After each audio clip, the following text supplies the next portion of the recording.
What the? Yo, what's all this ass? God damn. Bro.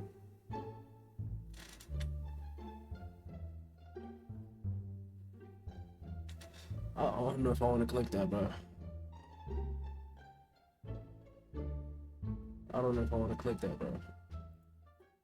Yo, what is good? It is Threat Guy, and we're live here in Bucharest, Romania with a very special guest. We got Andrew Tate, aka the Top G on the podcast. Andrew, why did you come on this podcast? Well, I thought it would be nice to introduce myself to the crypto world. Of course, they already know who I am. Of course. There's some people who convinced me it was a good idea. There's some people who said you should talk to him. Yeah. I said I'm very busy. So I have people. I'm not sure I should. Yeah. But here I am. Then I was shown all of your stupid tweets, and then I saw you retweet more stupid things. And then I'll be honest with you, I got why you just my violated this impression nigga I built of you off in my the head bat. is that you're just a kid who doesn't really understand the world very well. What do you think now? You don't really know me yet. Well, I'll re-ask it at the end. And then I thought, well, he's already here. I'll go talk to him. If he annoys me, I'll just leave. So here I am. Well, I appreciate you coming on. No problem. I'll say this: you have a very respectful team, and you were very respectful with me too. I think you should go through life with respect. Yeah. I think one of the biggest problems we have in the world today is too many people have just become comfortable with being idiots. You talked about rage bait. Yeah. 99% of streamers are idiots. They're running around insulting and abusing and pranking innocent people and playing stupid games and insulting people they don't know. I don't find any of that funny. I don't think any of that's appealing in any way. When I see these idiot streamers running up to innocent people and scaring them or insulting other people they barely know for views or all of these kind of things, I think it's extremely infantile. And I think that not too long ago in the world, it would get you hurt. And I go through the world with respect as much as possible. I try not to disrespect people because I understand where I'm from. If you disrespect people, real bad things can happen. So I'm not the kind of person who's going to sit on Twitter and just insult random people. I think that's stupid. Do I vape? Even if they... It's funny you ask this when this nigga's on screen, bro. Because it was a viral meme that's like, breathe air. No, I don't vape, bro. I don't vape. That shit'll kill you, bro. See these muscles, nigga? See these dough stoppers, nigga? See these guns? You know what I'm saying? Come on, man. Health is wealth. You know what I'm saying? Fuck vape. Matter of fact, fuck everything that's not healthy. Health is wealth, chat. Oh, God. They can't find me even if they can't get to me, even if they don't have the capability. I think God himself is watching, and I don't think God likes people who do that kind of thing. I think that you pay the price one way or another if you're going to go through life and be that kind of person. You should be respectful to everybody. I'd be respectful right up to the point I hit somebody in the face. Why wouldn't I be? That's just how I am as a person. So I think being respectful is extremely important. I think it's what the world is missing. I think it's especially what the crypto community is missing. Interesting. I think the entire world is missing respect. I think there's a lot of people with a few followers and a big mouth who perhaps because they live in a failed state like California and they live in a failed city like LA, they just go through life and they do a bit of drugs and their friends do a bit of drugs. I don't do drugs. Everyone just talks constant shit and nobody has any honor or respect anymore. And there's crack addicts everywhere. And houses get robbed and rappers get shot and nothing matters. You just run your mouth, right? But if you live in other areas of the world, if you lived in Moscow or Bucharest, and you were the kind of person to just talk shit on Twitter, you'd pay the price for that. You have to be a lot more careful in other places in the world. I mean, maybe if you want me to stay in Bucharest, I could stay a little bit. You're not invited to stay. Let me, you know what my favorite term of yours is? It's karmic repercussions. We've been saying that all week. Karmic retribution. Karmic retribution. See, maybe it's not my favorite. Repercussions works. It works. It's just, I just like word, retribution right? more. You could fill it in there. Yeah. Should we get the coffee? Yeah, let's get coffee. Why not? Let me grab it. I'll grab it for you. Open it on hold real quick. It's hot. Should be. Thanks, friend. Appreciate that. Thank you. Be careful. Thank you. I'll keep them Poisoned? No, I hope not. Well, I'll drink it first if you want. well, we'll find out. Yeah. I'm hard to kill. What's the closest anyone's ever got to killing you? Is that a weird question? It's that confidence. bit of a Hey, weird I'll be on the question. same top five. I'm not sure how to answer it. I mean, hard if to kill somebody me. was competent, I wouldn't know they were close to killing me until I kill was you dead, before you right? You had a sip of the coffee yet? Exactly. So you have to consider these things. Poison can't And you kill have to be me. paranoid and you have to always think in I kill advance, it. right? If I were to walk into a room and somebody were to give me $1 million briefcase, I would instantly be worried for my life. Perhaps if you walked in a room and they gave you $1 million briefcase, you'd say, yay, and you'd tweet about it and just walk out to your car like a dummy. That's how you get killed. I'd take the briefcase and I'd look around and see who else is in the room, and then I'd consider, can I get to my car? Alive? That's the life I've lived, right? We're all a product of the life we've lived. Mm-hmm. So perhaps people have come close. I have had incidents. Yeah. I do carry scars. My finger came off from a knife here, you can see. How did that happen? They sewed back on. They sewed your finger back on? Yeah, you can see it. Yeah, I see it. How did that happen? It's a long story. I was 13 years old when I got the scars. I have to be careful what I say, and I've never told this story online before, and I'm not going to give any much more detail. Okay. My finger almost. But he didn't threaten me. Came off. He just stopped replying, and then it was about a week later when I was walking through a car park. Really? Yeah, that's how the real world works. All this big talk tough and tweets and internet tough guy. All this shit is not real. Because intent in and of itself can be hindered by your own mouth, right? If you have genuine intention, the last thing you're going to do is destroy the element of surprise. If my intention was to genuinely hurt you, I would never sit here and say I'm going to hurt you. I'd come to a podcast. You don't have to get into details. I won't press details. Turn red. You got an argument with this guy. Who started the argument? You started it? That's a detail. You don't have to answer that. It was a disagreement. It was a disagreement. Yeah. I just come to your podcast. I'm not even going to tell you if I want to kill you. I just come to your podcast, which he did. Whose fault was it? Nigga turned red instantly. I don't think the world really works in faults. I don't think it works in black and white. It's often varying shades of gray. Okay. There's no good team in this American infantile idea of good and bad. The fact you live in LA, there's a good guy, there's a bad guy, there's a superhero, there's an evil person who's just trying to conquer the world for no reason and enslave everybody for his ego, and there's a good guy who wants to risk his life to defend. That's not how the world works. Every single war, every single conflict, there's two sides and there's two opposing viewpoints, and some of them are part right and part wrong, which makes the world such an evil place. If it was truthfully good and evil, it'd be far easier to discern which team to be on. But often it's varying shades of gray. Someone is right about a certain element and someone's right about another certain element. And this is why there's such a large disagreement, whether it's a relationship or whether it's a war or whether it's a debt or money or an argument with some guy. This is how it works. It's very often you don't have rights and wrongs. Okay. But then you go deeper down the thing. Then what's right and what's wrong? Okay, what is right and what's wrong? Right and wrong is capability, because the victor is always right. The winner is always right. Is that true? Well, of course it is, because all of our narratives we hold are based on the winner writing the history books. Right? We decided who the good guy was because the good guy won the war. A bad guy's never won a war. Well, that's because they're both bad and they're both good, and whoever wins just paints the pictures like they were the good guy and the other person was the bad guy because their narrative reigns supreme. So really good guys always win war. So then you say, well, who's right and who's wrong? If he would have killed me, he would have been right. But he didn't. But this is the reality of the world. The reality of the world is the capability for violence. And this is what makes you right. The reason the American empire gets to be right globally around the world, the reason they get to decide what happens on certain issues, the reason they get to choose political leaders for other countries and start wars and end them in a whim is because they can destroy everything. Because they have the capability for violence, that makes them right. So nothing else matters. But if he killed you, but then went to prison, got the death sentence, wouldn't you kind of be painted as right? Well, he wouldn't get the death sentence. Right and weak? He wouldn't get the death sentence in the UK. And I don't think I would be painted as right. Perhaps the world we live in, we often say we see the world as we see ourselves, right? So what you just said is very telling. You're saying that if I was murdered, I would be seen as right. Because what you're thinking is that if someone murdered me, people would have sympathy for me and I'd be seen as correct and right, potentially. Whereas I see things the other way. Okay. I see the world the way I see myself. And if I got murdered, I'd be seen as wrong. He would tell everybody there was a disagreement over X amount of money. He had to go and now he's gone. And everyone would agree with him. Well, he should have paid you then or whatever. So it's your view is based on your position and yourself and your mind. In my world experience, I think that if you lose, nobody really has sympathy for you and nobody thinks you're right. I think if you lose, you just lost. And the person who wins gets to paint the narrative ultimately and completely. That's how I think the world works. He would have been absolutely right if I bled to death. Then he would be right. Just to finish it, I'll stop asking about it. You have a disagreement. The guy stopped texting you back. You think you're all fine and dandy. I didn't think it was fine. I never thought it was fine. But he didn't threaten me. But he didn't threaten you, so you kind of just like felt had like a weird vibe. Like, so you're just like, I understand the world. Okay. But I have to live my life. And so you're like in a parking garage kind of thing, alone. It's nighttime, I'm assuming. Yep. You're alone. You're walking to your car.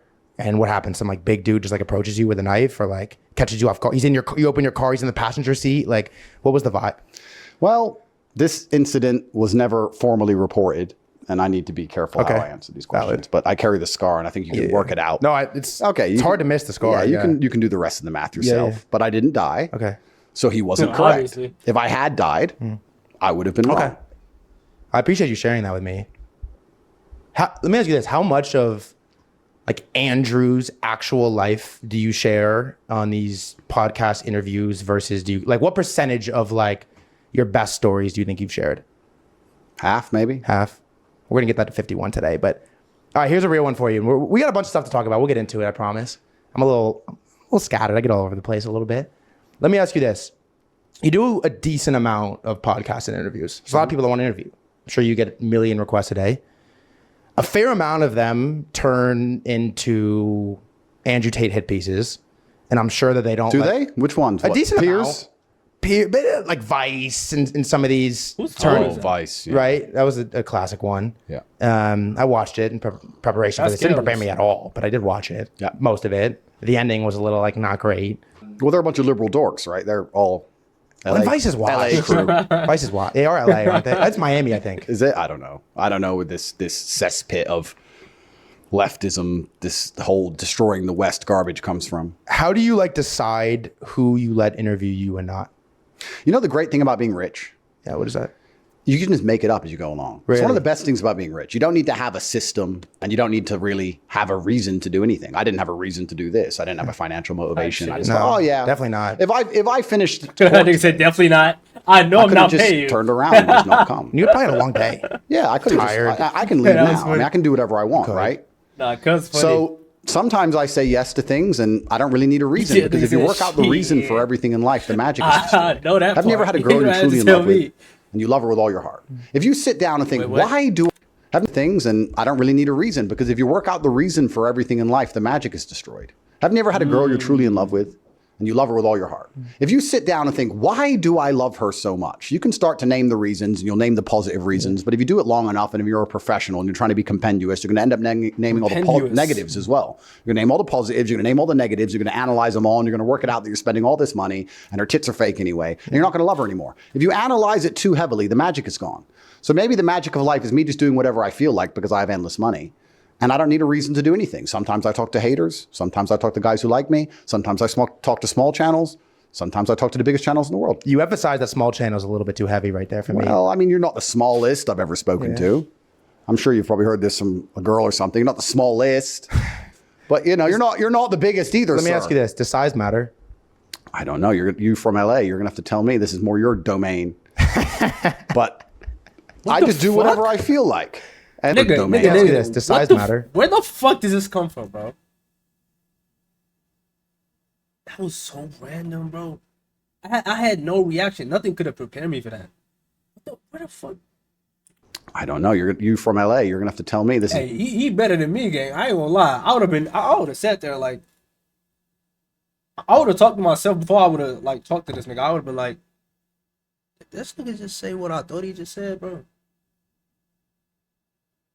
It would have been a cool like 9 seconds of just like silence. It's more your domain. But I just do whatever I feel like. And I like that. Yeah, I can do whatever I want. I do like that. You said love. So have you ever been in love? Of course, the world is love. Everything. Love is the most powerful force in the universe. Do you lead? You think you lead with love? I think every man should you lead with love? Absolutely. Every man with any degree of masculinity should lead with love. Why else would you risk your life if it's not for love? Right? Oh, interesting. Genuinely. Why does a soldier go to fight and die for his country? Is it because he hates the enemy, or is it because he loves his country? Why does a man protect his wife? Why does a man protect his kids? Why does a man do anything? Why does a man train hard and try and make money? It's because of self-love. You have to love things or you're just an empty shell. As a man, you should be full of love. I'm often accused of being full of hate because I have ideas and I'm against certain agendas, or I'm against certain countries or notions. Yeah. But that's not because I'm full of hate. It's because I love the other side. So the Matrix comes along and it tries to flip it. If you say, I love America, they're going to sit and say, oh, you're a racist or a xenophobe or whatever. And they're going to say you're full of hate, but you're not. You're full of love for something and you don't want it to change. If you love America, you don't want the demographics of America to change. You don't want the religion to change. You want it to stay the same. You don't want an open border because you love America. So I'm full of love. I think most men are full of love. And if you're not full of love, you're not very capable at all. Love is the number one thing worth dying for.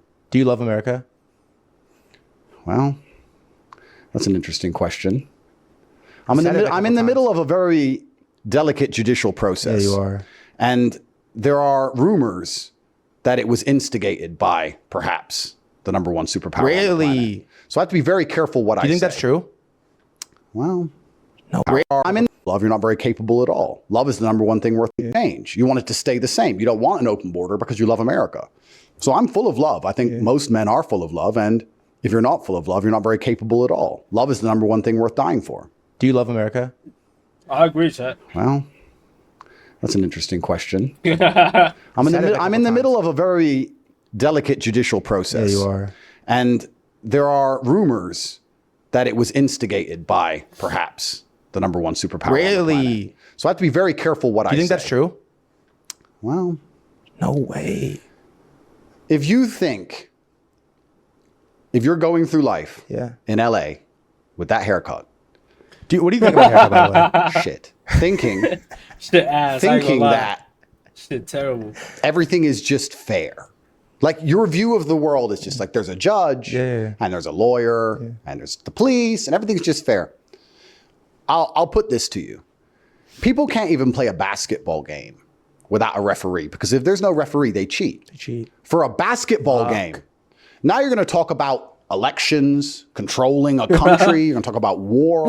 You're going to talk about some of the most famous really people on the internet pushing ideas that you don't like or going against your narratives. And then you have to sit there and analyze as a professional and say, would there be some degree of cheating or snakery involved in this? It doesn't take much research to understand how governments have always worked throughout history and how they're currently working now. They want certain things done. And they're not going to let their own laws get in the way. So if you're the most famous man in the world at the time, I got arrested. I was the most Googled man on the planet. You were. I was the most Googled man on the planet with the number one demographic they're most afraid of, which is military-age males, because they want them to go die in ditches or build the roads and build the bridges and work jobs and pay taxes and be depressed and miserable because there's no future for most men, which is why everyone's gambling on shitcoins in the first place, because they understand that if they go and get an engineering degree, they're never going to have any money. So there's no point becoming an engineer. So when the bridge collapses in Baltimore, it takes 9 years to build a bridge in the most powerful country in the world because we have no engineers, because everyone's gambling on shitcoins instead. And I don't blame them because they're trying to escape the matrix, because the matrix is worst for military-age males. And I'm telling this to them, and they want to get rid of me. Do you think I've needed to ever have committed a crime? Do you think I've needed to have done anything wrong? Or do you think someone can just make a phone call and someone can say, just fix it? Yeah, just get rid of this nigga. That's how the world works. Let me ask you this serious question. Have you ever changed a public view or belief of yours based off like external pressure from like state or a government or a country? If I had, I wouldn't have gone to jail. Ooh. Because that's what they do. They don't pressure you with, they don't intimidate you with violence initially. What they do is they offer you large sums of money primarily. Most avenues to fame, to super fame, and I don't want to be arrogant, but I believe I have super fame. I'm one of the most Googled men on the planet. You have a large account. Yeah, I mean, it's bigger than yours. It's not saying much.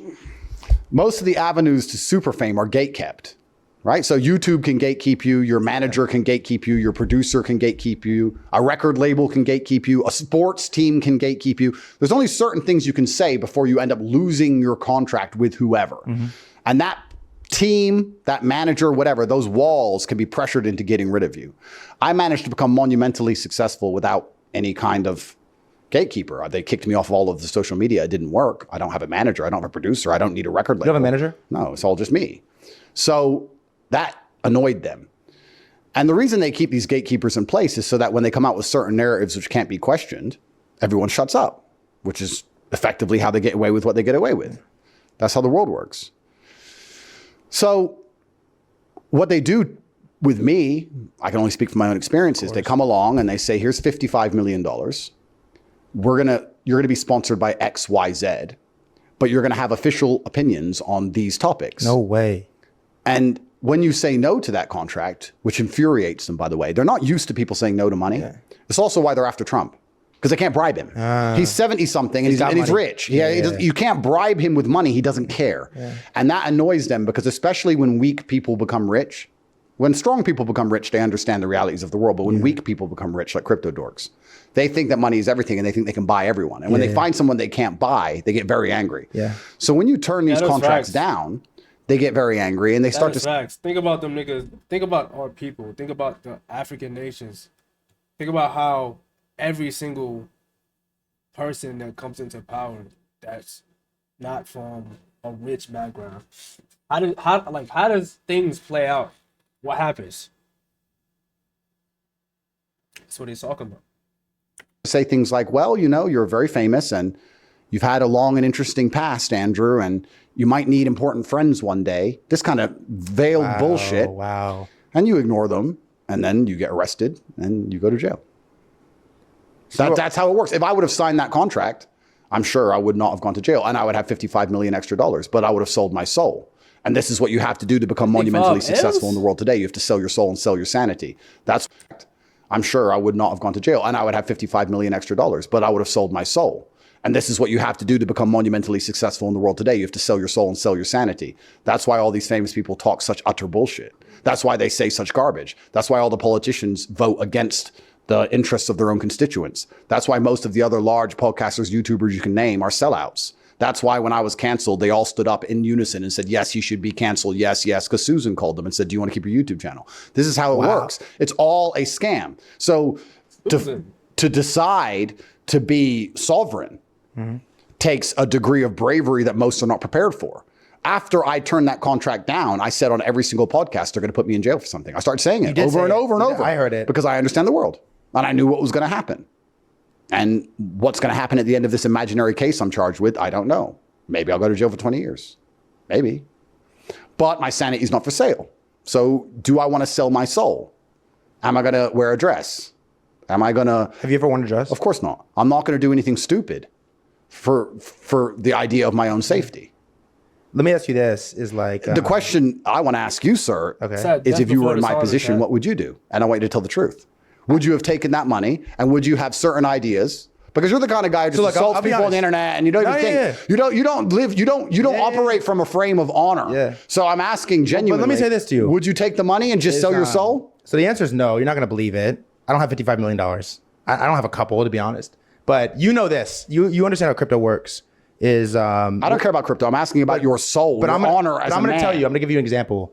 Big money moves in crypto from a lot of people that don't deserve it. If you have influence in crypto, you know this. You make a tweet, hundreds of millions of dollars get thrown around instantly, right? Money moves. So you can assume that any person that has any sphere of influence is offered like very large deals to do things that probably are not morally or ethically correct. But like, who cares? You can get away with it. Yeah. I have sort of, you don't know me very well. You know me now. We're forming a relationship. You said friend when I hand you the coffee. Have sort of had like a one non-negotiable, which is my beliefs, my values, and my ethics. And I sort of think that if you do it the right way, I've turned down, I'll be honest with you, we could pull up my bank statement. I don't have $1 million right now. I've been offered millions for many deals that I decided were incorrect, I shouldn't take. And I've sort of came with the stance that if you do it the right way, you know why you're doing what you're doing, and you like stand by your values and your beliefs, you ultimately get to where you want to get to. And I believe that if I sold my soul, I probably wouldn't be sitting here on this podcast. I wouldn't be on YouTube posting this with millions. So you're prepared to go to jail? I believe I would rather go to jail than sell my soul to something. Because it's like, at what cost? You sell your soul, then what's left? Well, you know what I mean? That's like, exactly right. That's what you just said. I'm repurposing it, but it's like... That's all you own. Like, I don't want to go to jail. Am I afraid of jail? Like, yeah. Like, I don't want to go to jail. Like respect to you, Tristan. Like, I don't know how y'all do it, but at a certain stage, if you're offered two options and one of them is worse than jail or jail, I think you kind of only have one choice there.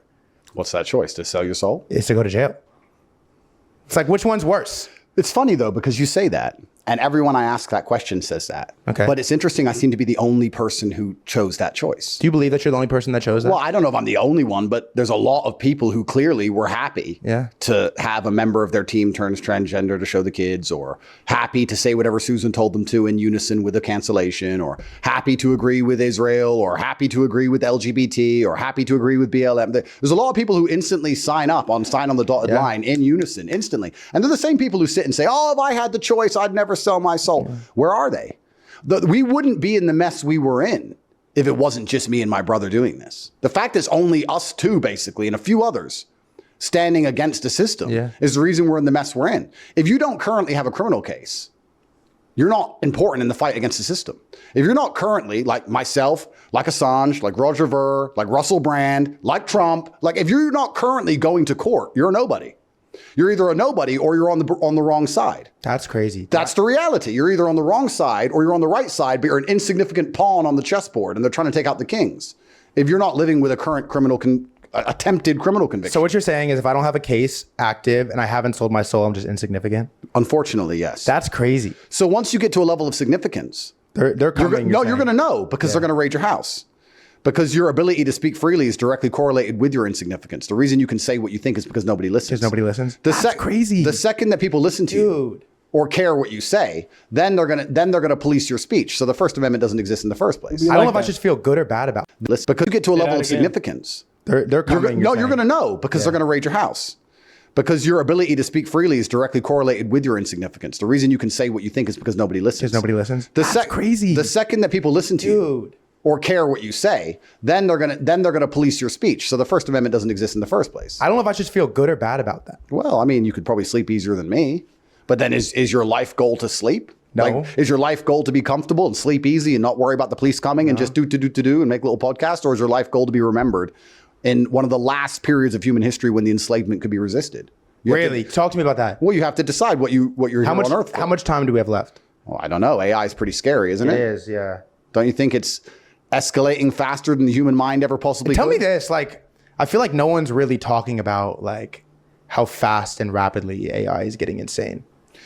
Well, I watched something Elon Musk said, and he's completely correct. I remember watching this chess game in 1997 when Garry Kasparov was defeated by Deep Blue. That's 22 years ago. That's crazy. That's 22, Longer. 23 years ago. That the best computer destroyed the humans. That's right. And that's chess, which is supposed to be the pinnacle of, like, our phones can destroy the best chess master in the world now. Yeah. So we're going to enter a brand new era. It's going to be interesting because typically as kings and empires fall, new kings and new empires take over. So what happened in days of old when the British Empire fell, the American Empire took over. So you'd have a human who was fallible. And when his empire falls, all his ideals and his morals and his religion falls with him. Perhaps his race, his ethnicity, everything falls with him. And a new king comes. The Ottomans can conquer Romania. They have attempted many times. And then Islam is the primary religion. And they have a new capital and things change. But now we're going to be entering a very interesting state of humanity where as the empire falls, what's going on? It's going to be replaced with technology. Sanji? So I don't know what that's going to look like because I believe that instead of a country losing its global influence and a king falling and military power waning, we're going to have some new man in charge. We're going to have the old man in charge, but he's not really in charge. And there's a server somewhere in a mountainside which knows everyone you've ever spoken to and everything you've ever said and everywhere you ever go. And it controls your money and it controls everything else. That's crazy, and you're just a pawn in the machine. Are you scared of that?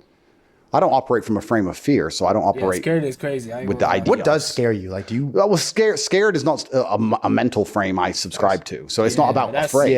It's about understanding that every single government on earth wants as much power over its citizens as possible. And you can look at it from the idea of them being purely evil, or you can understand that individual liberty is not always good for the government, right? If you have an ant farm, what's good for the ant farm doesn't always have to be good for the individual ant. Perhaps the individual ant needs to die for the ant farm. So you have to decide, do you build a society which is based on the good of the ant farm or based on the good of the ant? Well, this is the big, great deception because the government is trying to pretend it cares about each individual ant, but really it cares about the ant farm. Because it can't care about the individual. Of course, because it has to care about the ant farm. So when you talk about these things, why do governments want endless control? Well, because it's good for the ant farm. It'd be very good for the farm if they understood everything about every single citizen and could control every single citizen and make sure they all do what they're supposed to do. That would be fantastic for the economy. But then you also understand that power corrupts and absolute power corrupts absolutely, and they're going to use it for their own personal gain and enslave humanity, which is what humans are naturally inclined to do. And they're going to have technological help. When you talk about these things, why do governments want endless control? Well, because it's good for the ant farm. It'd be very good for the farm if they understood everything about every single citizen and could control every single citizen and make sure they all do what they're supposed to do. That would be fantastic for the economy. But then you also understand that power corrupts and absolute power corrupts absolutely. It's the same as my Twitch handle. It's literally the same letters, everything. It's YungnHAZE. I'm going to type it in real quick. YungnHAZE.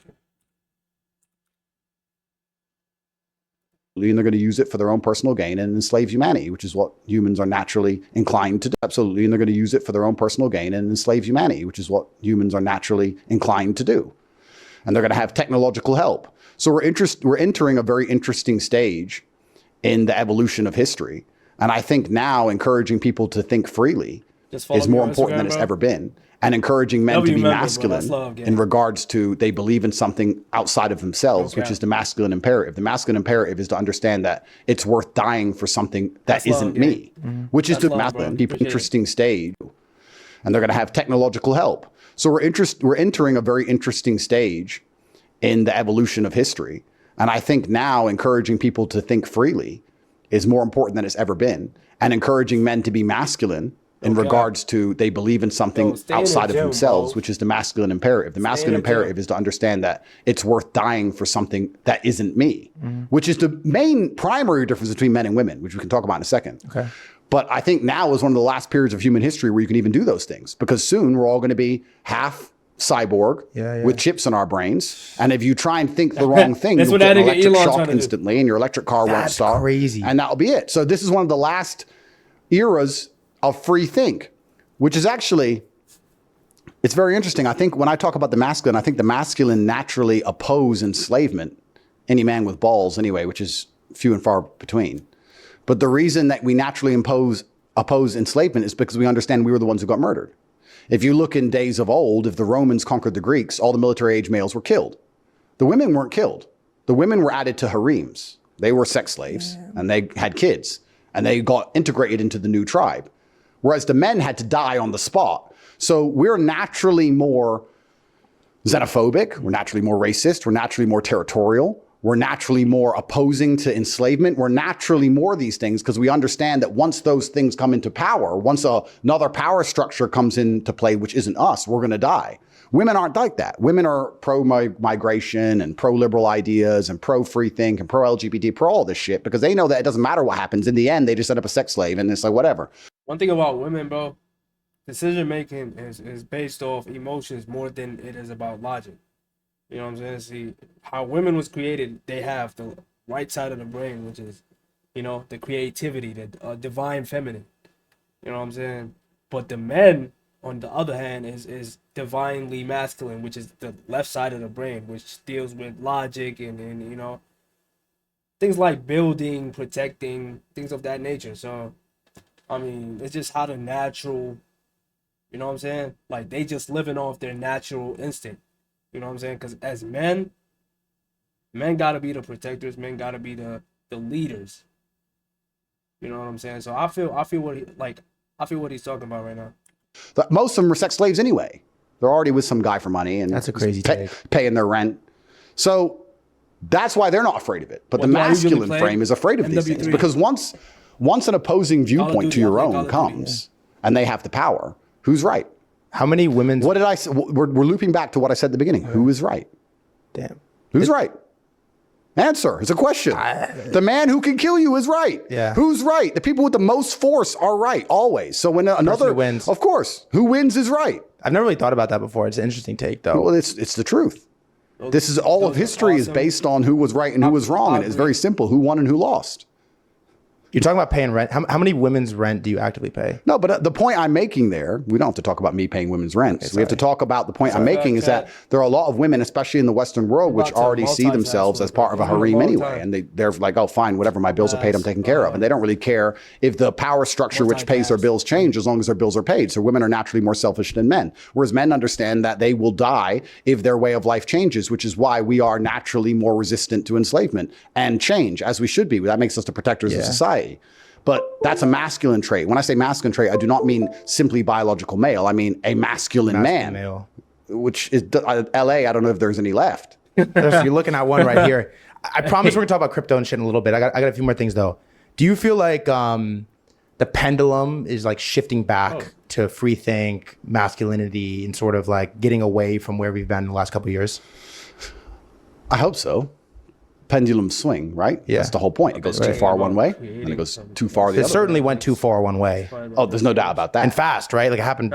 You're older than me. You have more experience than I do, but certainly it happened faster than it has in past. Yeah. The world's speeding up. Oh, Let interesting. me know what it And is. because that's what computers do. Computers speed things up. You can do the same math a calculator can do. You just do it slow. Yeah, facts. Calculator's quick. So what is it? What is a computer? It's binary code. It's math. Quick math is all it takes to make video games, crypto coins, music, you name it. Quick math. That's all it is. So the world is speeding up. It's getting faster than ever before. I like to believe it's swinging back, and it's very important that it is because, like I said, we're at a pivotal point in human history. But if it swings back too far, then it will once again come with its own problems. If it swings back too far, you'll have something like Europe where the Romanians hate the Hungarians, and you're going to have problems on the border again. This is the natural state of humanity. There's never an equilibrium. It's never perfect. There's never white and black. There's varying shades of gray. Even the breaking of the matrix. You're right about that. Which I spoke about endlessly and have been a massive contributor to and have tried very hard to instigate. Even the breaking of the matrix comes with a whole bunch of downsides. We need the matrix. We need people who believe in this garbage. We need people who believe in the system.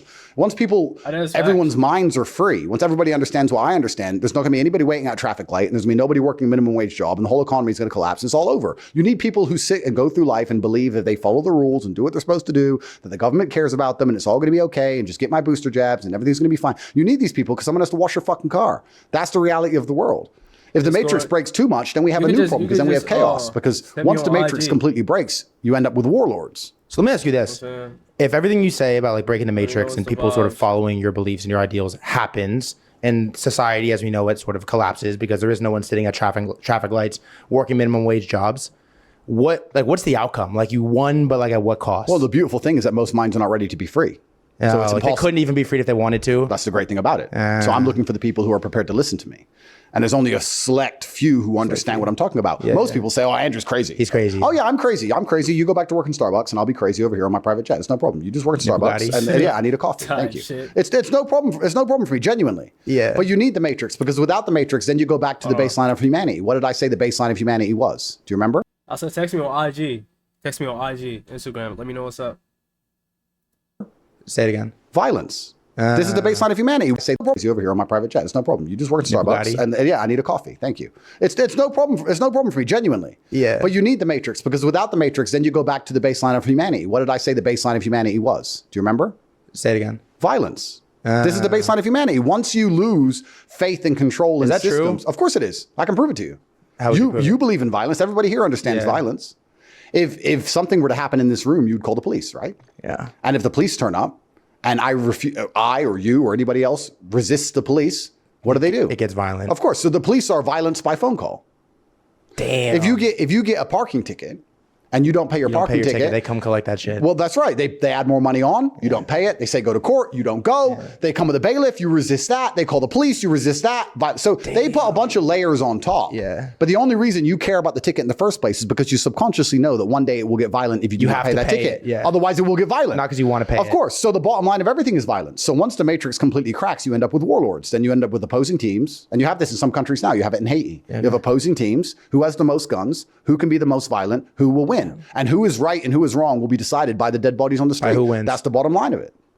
So crazy, the matrix is in and of itself, although it can be negative and although they're using a bunch of false versions of reality and they're purporting it into people's minds, I understand very well why they're doing it.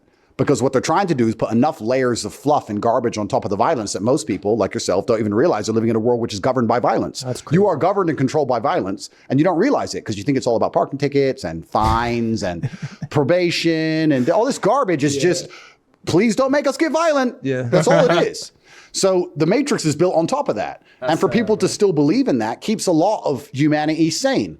If nobody believed in any of this anymore, then it would literally just be a free-for-all. So you do need people who are afraid to run the red light because they're worried about the ticket. You need these things. I don't want the matrix to break, absolutely. However, I didn't like the fact that we were living in a world where they could force everybody to get an injection for the common cold, and that injection was poisonous, and nobody could see their families. The matrix of humanity sane. If nobody believed in any of this anymore, then it would literally just be a free-for-all. So you do need people who are afraid to run the red light because they're worried about the ticket. You need these things. I don't want the matrix to break, absolutely. However, I didn't like the fact that we were living in a world where they could force everybody to get an injection for the common cold, and that injection was poisonous, and nobody could see their families. That's when I started speaking out against the matrix. Was that the turning point? I've known all these things for a very long time. I'm doing it right now. The only reason I decided to start speaking out and become so notable and so well known is because when I saw the COVID shit, I said, that's enough. Wait, so the COVID vaccine was the turning point for Andrew Tate being very public with your beliefs and your ideals? COVID was a difficult period for me. Yeah. Where were you for COVID? Everywhere. Everywhere. Which is so interesting because everyone says, oh, I had to get it. I couldn't travel. No, you're a pussy. You're a bitch and you pussied out. Yeah, Are you vaccinated? Don't lie to me. I ain't gonna lie. No, This nigga don't talking lie. to y'all crazy, chat. Don't lie. I did not get the prick. This Didn't nigga go to talking to college. y'all crazy, bro. You gonna Didn't let need it this for nigga talk to you college. like that, chat? Lie. Bitch. Everywhere. Could've been me. COVID was a difficult period for me. Yeah. Where were you for COVID? Everywhere. Everywhere. Which is so interesting because everyone says, oh, I had to get it. I couldn't travel. No, you're a pussy. You're a bitch and you pussied out. Are you vaccinated? He Don't lie to talking to me. y'all crazy. No. Don't Y'all niggas lie. is vaccinated? No. Say the Don't truth. lie. Yo, bro. I did not you get the prick. vaccinated? Didn't go to college. Didn't need it for college. You got the Dropped out of college. Sense Didn't lies. have nothing. Someone check this out. Didn't have nothing. on. Point is, He talking I traveled about the entire crazy. world the entire time. I just turned up to airports. And what Argued- happened? Said I had to get on. I live there. Let me on. Really? Argued with low income fucking airport staff. They didn't even know the rules. They change so often. That's crazy. I traveled the entire world. Then I started flying private. I even before that, even though I had money, I thought flying private was a waste of money. Then I just started flying private so I didn't have to wear What, a you mask. started flying private during that? Of course, yeah. I just got a jet and just flew all over the world. I went, and then it's very interesting because I actually bought my Bugatti during COVID. You didn't have one before that? Yeah. No, I was sitting in Germany at Bugatti track day. Weaknesses. We did a track day with all the cars. Yeah. When you made your order, I was making my order that day. And we did a track day. It was me and there was some guy from Holland who owns a bunch of malls, shopping malls or something. There was, of course, a few Arab guys. There was a Russian guy who didn't speak to know what's anybody. going It was on. whatever. We're all sitting there. The billionaires. I was the poorest man in the room. Nobody's wearing a mask. Everyone managed to fly in from different countries. None of the Bugatti staff were wearing a mask. I'm not wearing a mask. No one's wearing a mask. Yeah. And no one gave a fuck. Oh, but it's funny. But the second you get out back in the real world, you want to go into a supermarket. A mask. Poor people. Slave minds. The brokies. The poor people. It's It lagging. was very upsetting to me, See, COVID, I'm doing because I was too like, much, this bro. is how most people are living I'm their doing lives. They're hella believing things. everything they are told, and they do not question anything. They don't believe their own eyes. They don't hella believe their own things. ears. They're literally slave-minded. And when I started speaking up against COVID, I realized that people are slave-minded about everything. Nobody understands the realities of this earth. And then I became monumentally successful and powerful. And then I said to Tristan, we have a problem. Tristan and I had a conversation about this specifically. We were sitting at a mansion in Dubai. There was 30 girls in the pool. Is it lagging out? We had fresh watermelon and staff and a big fat cigar. And we're sitting in this $100 million mansion. Bugatti's outside. I bought a McLaren for a video. And there's all these cars outside. Tristan says to me, we've made it. I said, no, we're fucked. He said, why? I said, life is not this easy. It can't be this easy. We've completed life. We're young, we're tall, we're strong, we're rich, we're interesting, we're famous. We have every beautiful woman. We have every car. We have a $100 million mansion. There's no way we're going to get away with this. Something's going to happen. 2 months later, we were in jail. That's how life works. That's crazy. So I was turning down the biggest podcasts in the world back then because I kept saying to my brother, Icarus, he flew too close to the sun. I'm getting too big and I'm talking too much on, truth. Tate. I have to be more Icarus. careful or they're going to. Hold on. Isn't that the that's the eagle name from the Assassin's Creed game? The Odyssey. The eagle is named Icarus. What the fuck is Icarus, bro? Put us in jail. Biggest podcasts in the world back then because I kept saying to my brother, Icarus, he flew too close to the sun. I'm getting too big and I'm talking too much truth. I have to be more careful or they're going to put us in jail. And I actually tried to reduce my fame. Unfortunately, when I speak so much sense, people listen. Yeah. And then I ended up in jail. And then I came out of jail and I was told like that sometimes. by various people from various countries to shut up. And I decided that the only way out is through. And if they're going to lock me up for 20 years, then I want to go out in a blaze of glory. So I stopped. I didn't shut up. I continued. Perhaps I'm too stubborn for my own good. Perhaps. Damn. But that's the world. So Hey, can I be honest? Sure. I did lie. And I did get I got the first prick. But bro, I had to. Like, do you see? and it's a weird topic. No, before you continue. Before you continue, I want everyone at home to understand something. People can't lie to me. Do you understand? I don't even. I was through. I have a guilty conscience. I don't even know you. I have a guilty conscience. I don't even know And you. It's a weird topic. I don't know your mannerisms. It's like an awkward I can't thing. tell if you're lying Like, what kind or of truthful. question is that? It doesn't matter. You know what I mean? Like, it doesn't it's a matter. I've weird- been around. I can tell. I could smell it. Okay, but here's the thing. That's the difference between me and everybody else. I've been raised in a certain way. If you say you're not going to kill me, but you intend to kill me, I know. Let me talk though. Or let me say. Well, first of all, I feel like I can't. I have a guilty conscience, so I can't lie. So I did, but we fixed it. But it was a weird time, dude. I was fucking like 19. I was trying to go to school. I dropped out, but they were like, you can't enroll in college if you don't get this thing. Your parents look at you like you're a fucking failure if you don't go to college. You can't even go to the airport to go visit your friends across the country. Like, So let me ask you a question. okay, go ahead. There's only 2 logical reasons to have gotten the vaccine. Okay. You're either stupid or you're a coward. Now let me give you the explanation for both. You can let me know which one you want. All right, cool. Go Yeah. ahead. If you believe you need a vaccine to save you from something with a 99.9% survival rate, you're stupid. Okay. If you don't believe you needed the vaccine to help you, but you just wanted to be able to travel and you're too pussy to find a way to travel without giving up your bloodstream to the government, then you're a coward. Okay. So you have to let me know if you were stupid or a coward. Here's the real reason. It's one of the two, sir. You have to choose. I think, can we use underinformed instead of stupid? I don't like, stupid's a harsh word. Why? Because it's like, it's Stupid very, people are underinformed. but you said the world's not black and white, it's gray. So you're partially stupid. Uninformed. Here's why, here's the actual reason I got it. Let's have You a injected something in your arm without informing yourself. Listen to me. I feel, okay, this is gonna be a cop out. You're gonna call me a cop out for this, but I'm gonna just be honest. I love my family. I do. We talked about the family vacation. Who doesn't? My dad is old, right? He's old, has some health problems, heart issues. Sure. We're in lockdown. We're in, whatever. I'm in Virginia. I'm not in LA yet. I'm not allowed to go outside. And I'm seeing friends and shit. Like, of course, I'm going crazy in the fucking house. I'm senior in high school. We can't go outside. I got a girlfriend, ex-girlfriend.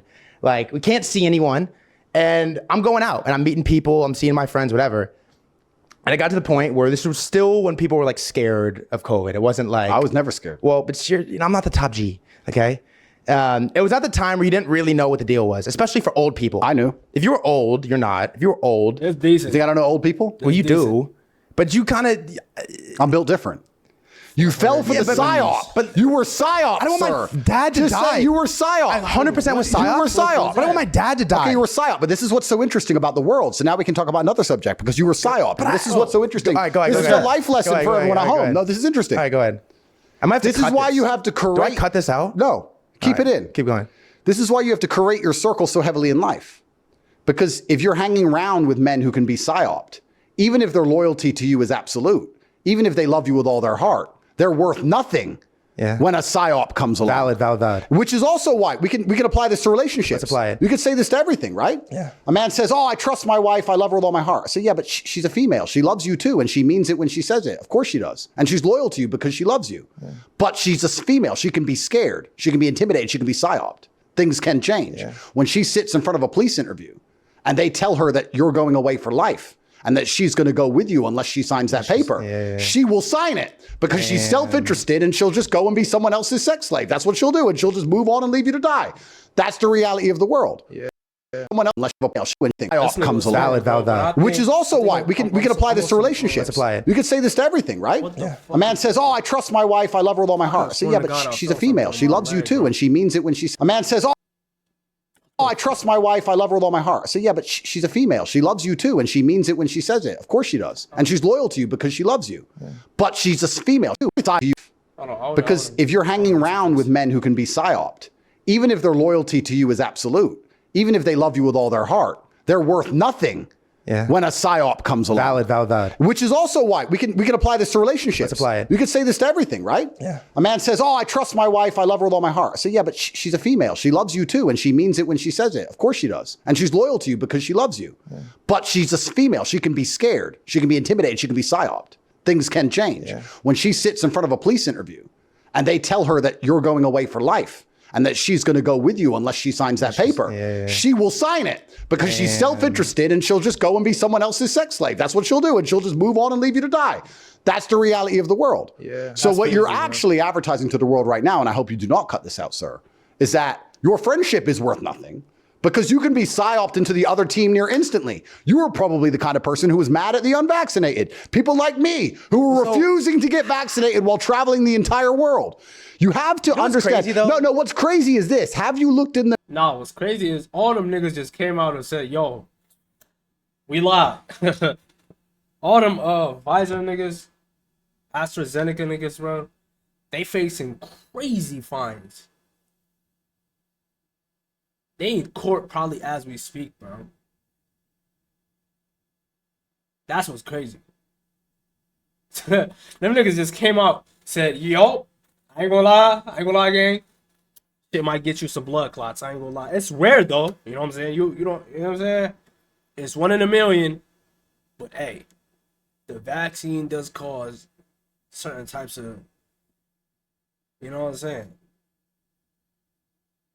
That's crazy, man. When you think about it, bro, niggas back in like 2020, bro, niggas was talking about, oh, you not this, you not that, why you not vaccinated? You know what I'm saying? Like, they was mad as shit for the people, bro. That's not vaccinated. Now, 2024, bro, niggas is like, damn, bro, I wish I didn't get that, bro. Because niggas is in court as we speak. That's a lot of people that's died, cancer rate just out the roof. Nigga, crazy, bro. In the mirror, their world. You have to understand. Crazy, though? No, what's crazy is this. Have you looked in the mirror? Have you looked in the mirror and looked yourself in the eye and felt deep shame for aiding the government in one of the largest psyops of human history, for enslaving people to the point where they missed the deaths of their grandparents? Yeah. You should feel ashamed. So listen to me. I think it's my biggest regret, my biggest life regret, because I think, and we'll talk about it. Because I think when it happened, I was psyops because I was underinformed. I was kind of like I was in high school. I was still like, I hadn't really done anything yet. Didn't really know how to think for myself. Kind of was psyop by family, friends, whatever. But like deep down, you knew, like I'm sitting in that park, like afterward, throwing up afterwards. Like, you know, deep down, you know, like I should not, this is a bad idea. I should not do this. I did it anyways. And I think it was important though. Like it was an important character development. Well, what lessons have you learned? Let's talk about it. The lesson that I learned, I think I learned how to think for myself afterwards. Yep. Because I think I walked out of that place and I knew, you know when you do something wrong, whether it's present in that moment or not, you know. Like I have a guilty conscience. I have a really strong gut feeling. And I walked out of that shit and I was like, I just fucked up, like bad. I know this is wrong. I had the fucking disease before I got the shot. I was fine. I had a fever for 2 days. I was fine. I walked out of that place and I knew I did a bad thing. But I knew I did a bad thing because it was like a lack of like knowledge. Like I didn't take the time, because here's the reality of it. I didn't want my father to die. I was definitely persuaded heavily to get this thing. But at the same time, like if it was a matter of life or death, I could have not done it, right? Let's be real, I'm being honest, I could have. Of course. So I think I left that, and it's funny because right around the time that happened was when I dropped out of college, came on crypto Twitter, started making some money, started doing podcasts, doing spaces, thinking for myself, like working, actually trying to level up and improve myself. I think like that was like a specific moment that I could point to where you sort of like look in the mirror and you were like, you are like not good enough. You were incompetent. Like you need to figure it the fuck out like right now, because this just happened. It's your fault. You can't really blame mom. You can't really blame. At first I did. I'm like, Mom, you made me do this. But she didn't really. She cares about her husband too. Of course. Well, you took responsibility, so you learned about that. I did. I took responsibility for it. That's good. It was no one else's decision but mine. Yep. And I think like that was like the moment. Like if we looked at like a timetable of my life, there's like a moment where I'm, this whatever I'm doing, what I'm doing, and then you like break out of the matrix, whatever it is. Well, that's fantastic. And that was like the moment where my life changed. Well, undeniably. That's fantastic. Undeniably. Good. So it happens. I can't take it back. It's a weird topic. I don't like saying it because it's like a weird, especially now. Is it because you have like 10 years left? Is that why? Potentially, or I'm infertile. But I will say, and we can move on from it now, but I will say that was like the moment where I think I like looked in the mirror and I'm like, there's no one coming to save you but you. There's no one that's going to figure it out for you but you. And there's no one that cares about you like you care about you. And you either like figure it the fuck out right now, or you're going to sort of just be stuck in this like feather in the wind, this endless loop. It's interesting you say feather in the wind. Before I make this point, can you give me some coffee, baby, please? It's interesting you say feather in the wind. Have you seen the beginning of Forrest Gump? I always found this interesting. The beginning of Forrest Gump, it's the feather in the wind, isn't it? Before it lands on the park bench. And that is the story of most people's lives. But if you learned something from it, then I guess you can come out with that very boring, age-old adage, which many people have used, that it's never a loss, it's only a lesson, blah, blah, blah. And you're right. Perhaps I have more life experience than you. Perhaps I've been around. But you're older. Well, it's not just that I'm older, but I'm also, I'm perspicacious and I'm paranoid and I'm not very trusting. Perspicacious is a big word. It's a great word. Yeah, I like that. I mean, I find it amazing that anybody fell for it in the first place at all. Yeah. If I came up to you and said, hey, you need this hamburger for your health. Protein's good for you.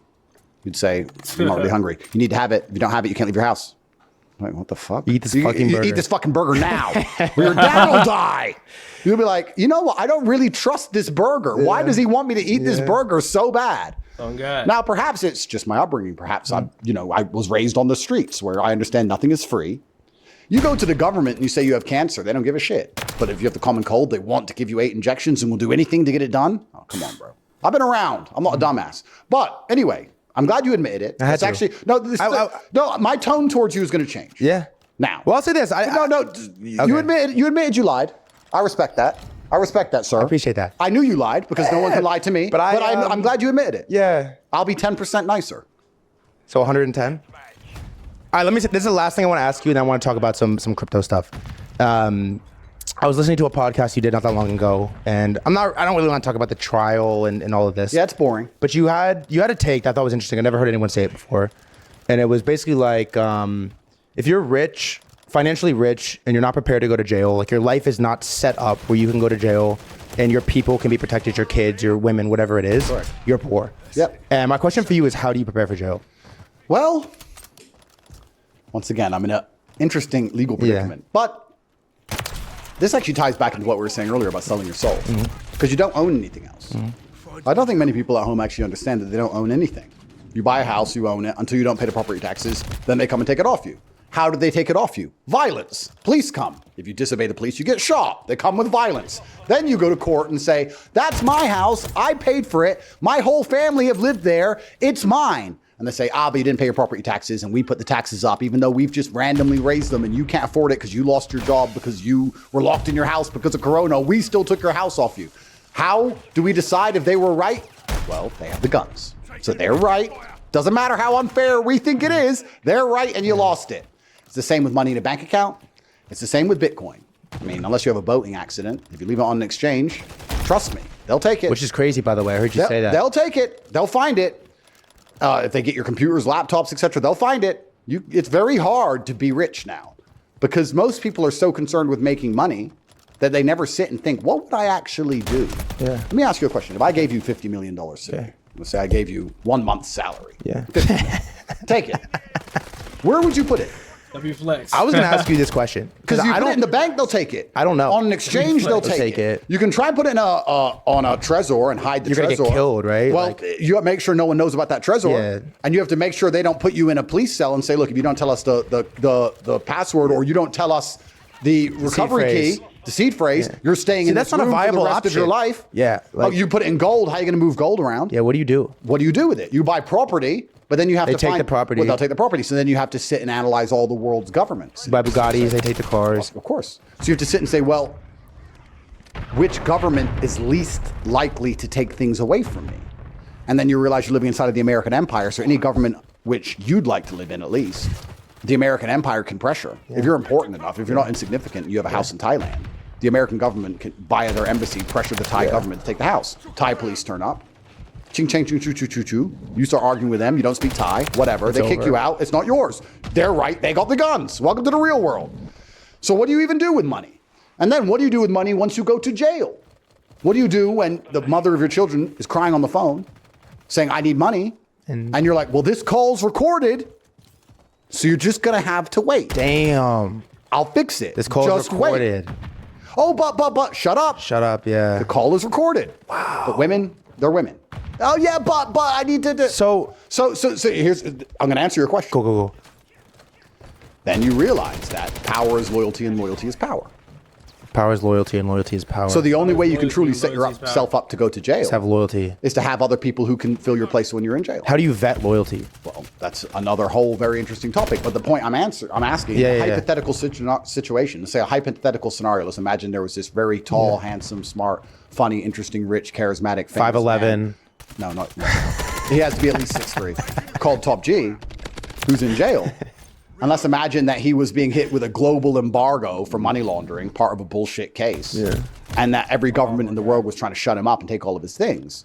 And the mother of one of his children needed to eat. He would need somebody who he knows, who has no social media presence, who isn't known by anybody, who doesn't exist, who had access to hundreds of millions of dollars. And he'd have to trust that person to the point where they would never rob him. Power is loyalty and loyalty is power. If you have genuine power and genuine loyalty around you, then you're very hard to hurt because they can't arrest everyone you've ever known. No. They can't put everyone you've ever known in jail. No. If I wanted to buy a $25 million penthouse I could just buy it. I could just go up to a friend who I've known for 25 years and say, you now own a $25 million penthouse. Thank you. And if I want to sell it, you're going to sign this. And say, yeah, cool, boom, boom, done. Nigga, and I can trust him. Bro, now, most people can't do that because that person would end up snaking them. And that person would end up snaking them because that person could be perhaps, I don't know, psyoped into snaking them. How would that happen? Easily, a female, typically. A female, they'd get with a woman. I'd trust this man. We'd buy $25 million worth of assets. It would all be in his name. Yeah. Me and the guy would be best friends for a very long time. He'd get with the woman. The woman would be in his ear. I want a handbag. I want a handbag. I want diamonds. I want a car. He said, I ain't got any money. Well, you got this house. It's not mine. It's Andrew's. Well, why are you taking all the risk? Why is it in your name? You know he's a criminal. You know he's a human trafficker. He's taking the risk. You're going to go to jail. You should at least ask for something. Why don't you ask for $1 million? What's he paying you for doing this? Bip, bip, bip, bip, bip, bip, bip, bip, bip. Same time she's jerking him off. Eventually.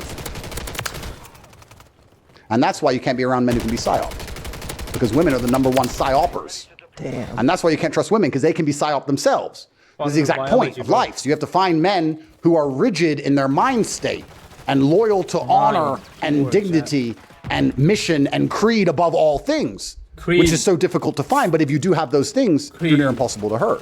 For example, in this hypothetical scenario, this man's house could be raided and they could take all of his gold and his diamond watches and all of his money and seize all his bank accounts and all his 25 supercars and all his properties globally, and they could take everything.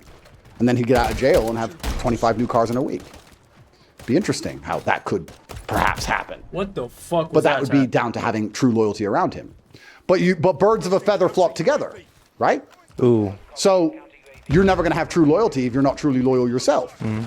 You're only going to be around men who are prepared to die for you if you're prepared to die for them. This is why you look at the most powerful street gangs and mafias on the earth. They don't have to be rich and important. They can just be guys on a street corner. But if they're loyal to each other and ready to die together, they run that street corner. That's it. Loyalty is power, and power is loyalty. So this is the bottom line of it. So you can't go through life what most people do now because they're selfish, which is a feminine trait to be selfish. They say, I want men around me I can trust, and I want men around me who would die for me, but I don't want to die for them. Well, that's not real. There's no light without dark. If you're prepared to make the sacrifice for them, they'll make the sacrifice for you. The reason I have people I can trust on that level is because they know that if me and them were walking down the street and 20 men with blades came up, we would die together. That's the decision we made. So when I'm in jail, I know that everything's going to be okay. That's how you set your life up. There's no other way to do it. If you want to be alone in this world, it's always ever been a band of brothers against evil. It's never been anything else. You can go back any point in human history. Sooner or later, it got to a point where it was you and your boys, either your gang, your army, your team, whatever, against them and their boys. And whoever was right was the one who won.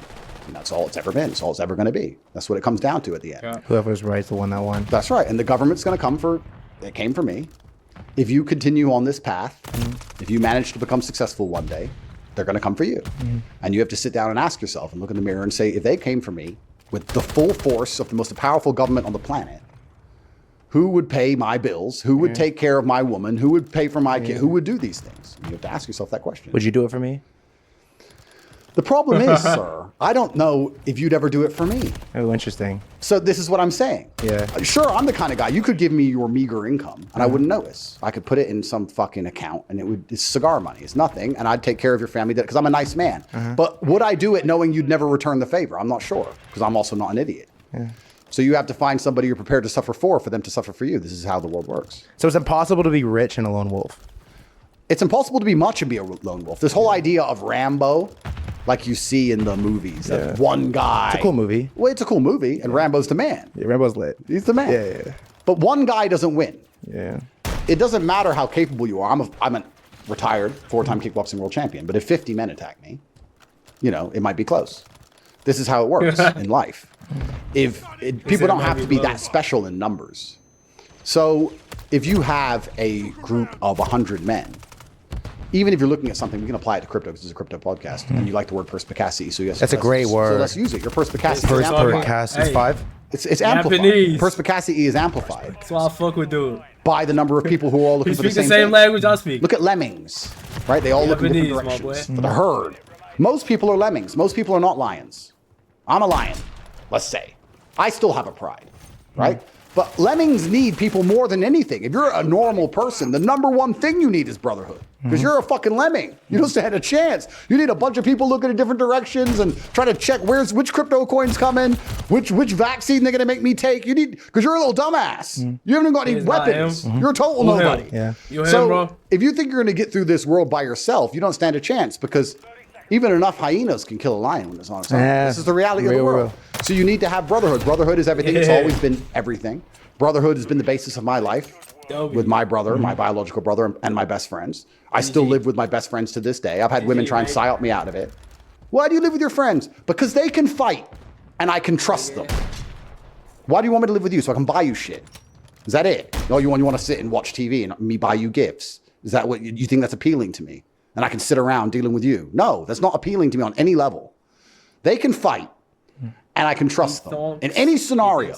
Police raid, Albanian raid, Serbians raid, whoever comes with the AKs, we're all ready to die. You'd just be screaming and running the opposite direction, you're no use to me in the brutal realities of the world. I don't want to live with you. I want to live with them. It is a brutal reality. And that's the reality of the world. You're always going to be more competitive with brotherhood on your side. You're never going to be competitive as a lone wolf. It doesn't matter how good you are. You'll just be outnumbered and destroyed. So absolutely, you can't be rich without brotherhood. More interestingly, you can't be poor without brotherhood. How the fuck are you going to be a brokey without brotherhood?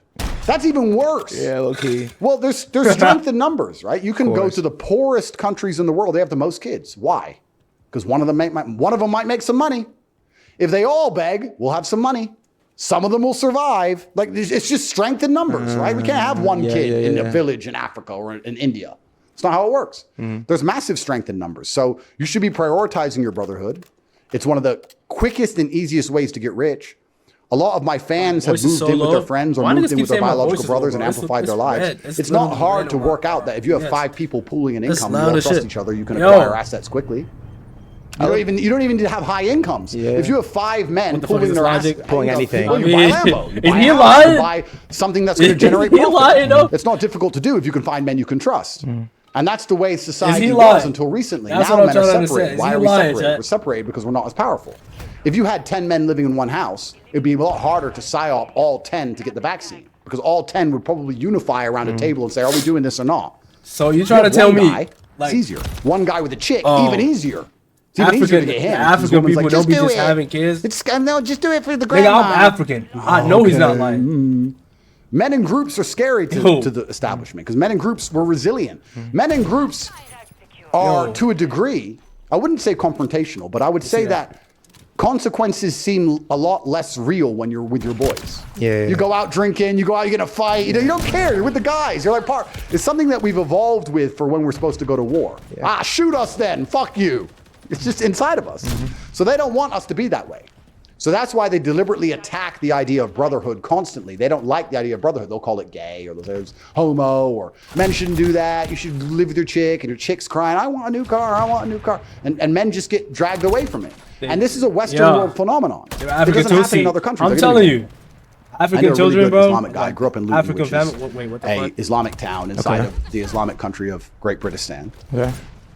African people be having kids, bro. And they be fucking. They don't know what a condom is, I ain't gonna lie. Homo, or men shouldn't do that. You should live with your chick, and your chick's crying, I want a new car, I want a new car. And men just get dragged away from it. And this is a Western world phenomenon. It doesn't happen in other countries. I'll give you an example. I know a really good Islamic guy. I grew up in Luton, which is a Islamic town inside of the Islamic country of Great Britain. And there you have a lot of Muslim people, right? And there was a Muslim guy I knew, and he worked in a chicken and chip shop, a fast food restaurant. He drove a Ferrari. So how do you drive a Ferrari working in a fast food restaurant? He said, well, I have 5 brothers, and we all pool our incomes. And we all live in one house. Listen, said, okay, well, are you married? If you got the facilities, all our wives live in the house, and they cook and they clean. You got the facility, house cooking and cleaning. You got the facilities for that big money? We put our money together. We bought the house. We bought a second house. We bought this Ferrari. We bought that third house. And they all had very normal jobs. Don't got the facilities. That's the Islamic mindset, right? Those guys were from Bangladesh. You find a Western guy. He grows up in his family home, and then he gets a girlfriend, and he wants to live with his girlfriend. So he disappears with his girlfriend. And then he's paying all the bills. His girlfriend doesn't want to work. She's on Instagram. She needs to get likes. She's a supermodel. Of course. Yeah. She's getting Instagram likes. He's paying all the bills, paying rent, paying utilities, has to get a nice car to impress her, gets in debt for the car. Then his brother does the same thing in another direction. So now you got these two white young men paying rent to Bangladeshis, paying all their rent up, getting in debt, trying to impress women they're not going to marry, sitting there in an endless debt spiral. Get the facilities. Their brotherhood. You don't have the facilities for that, big man. Move in together. Listen. And work together to own an asset. Facilities, bro. So brotherhood is the bottom line to most things, and most cultures still understand this. It's one of the biggest ailments of the West is that we've forgotten this point. It's not about being rich or poor. It's about being a man as a whole. Brotherhood is everything. This is what we're designed, biologically evolved to be.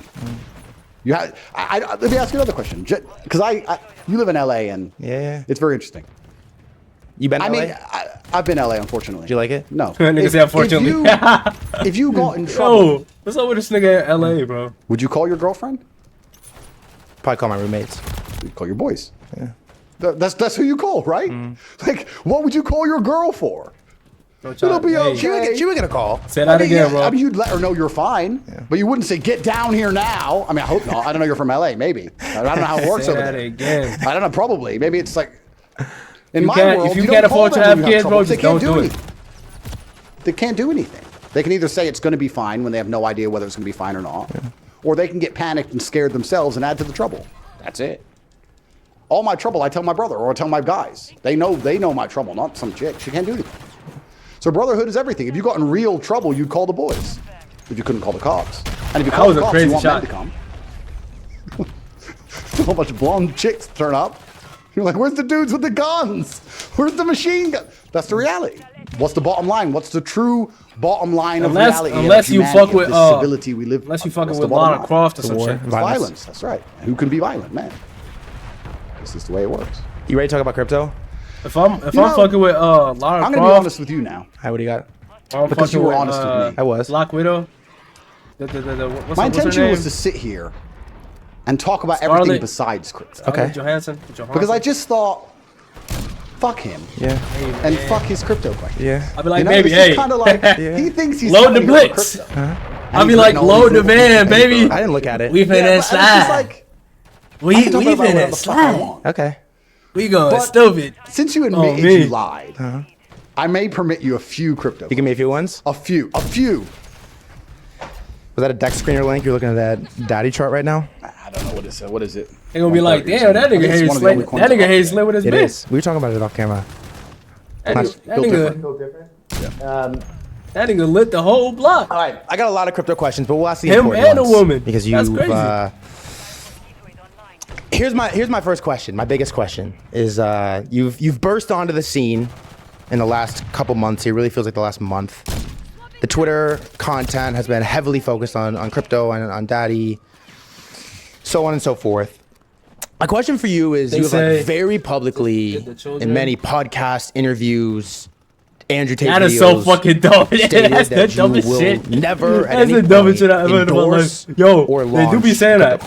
They do be saying that dumb shit, if I'm like remembering correctly, I think there's 3 coins that have been endorsed, then potentially a 4th, the one that's going to be launched, which we'll talk about, the real world coin. We'll get into that next. My question for you is just like, what changed? Get the kid. Well, hey, they come with everything they need. There's one person I don't want to make an enemy of. Nope. Okay. It's not how it goes. And that's God. Okay. And God, even though everything happens for a reason. Everything happens for a reason. Lazy people shouldn't ever. You gotta like, you know what I'm saying? Lazy. He doesn't like people who don't work hard for things.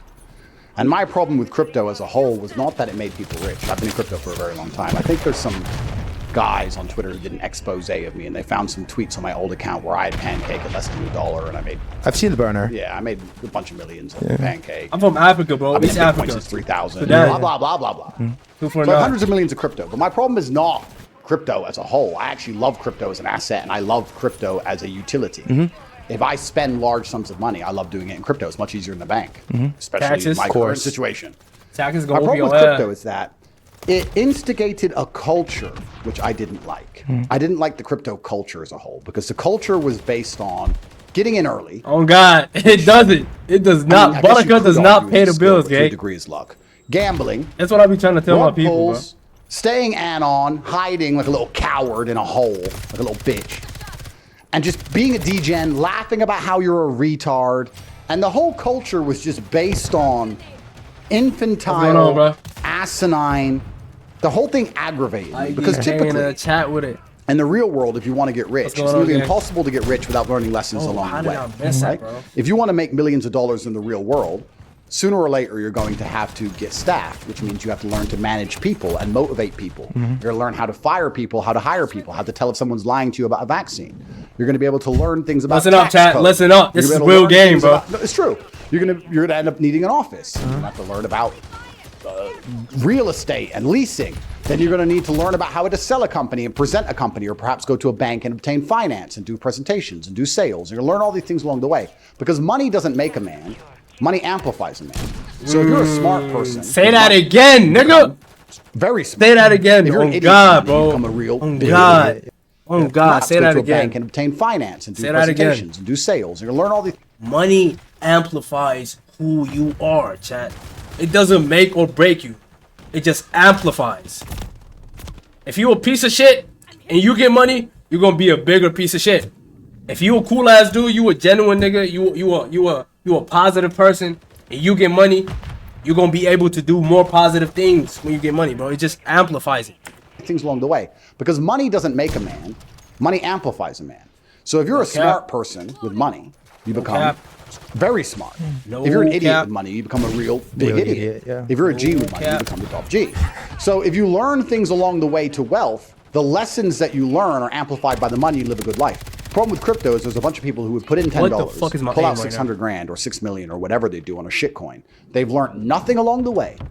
They've improved themselves 0%. They gambled, they pulled it off. got 33 But they bullets. know so little about life, they don't even take that money and reinvest it in themselves. They don't even think, okay, I'm now rich. I need a personal trainer. I need to learn how to fight. I need to learn how Well, to yes, speak. it is. I need to learn how I to know who he present. is. I need to learn. They don't even do that. They just take some more money out and go back to the gambling. They don't learn anything about themselves. So I didn't like that crypto was making people rich without people learning lessons along the way. And that's why the culture was what it was, because the crypto culture before I jumped into it a month ago was a mess. I mean, I jumped into it and people were saying, this guy's got influence. And I'd scroll up and down his page for a fraction of a second and say, he's a fucking loser. Who listens to this guy? Who gives a shit what he thinks? He's a fucking nobody. A bunch of nobodies. And then a bunch of anons, a bunch of thieves, a bunch of snakes. The whole thing was a fucking mess. It was a cesspit.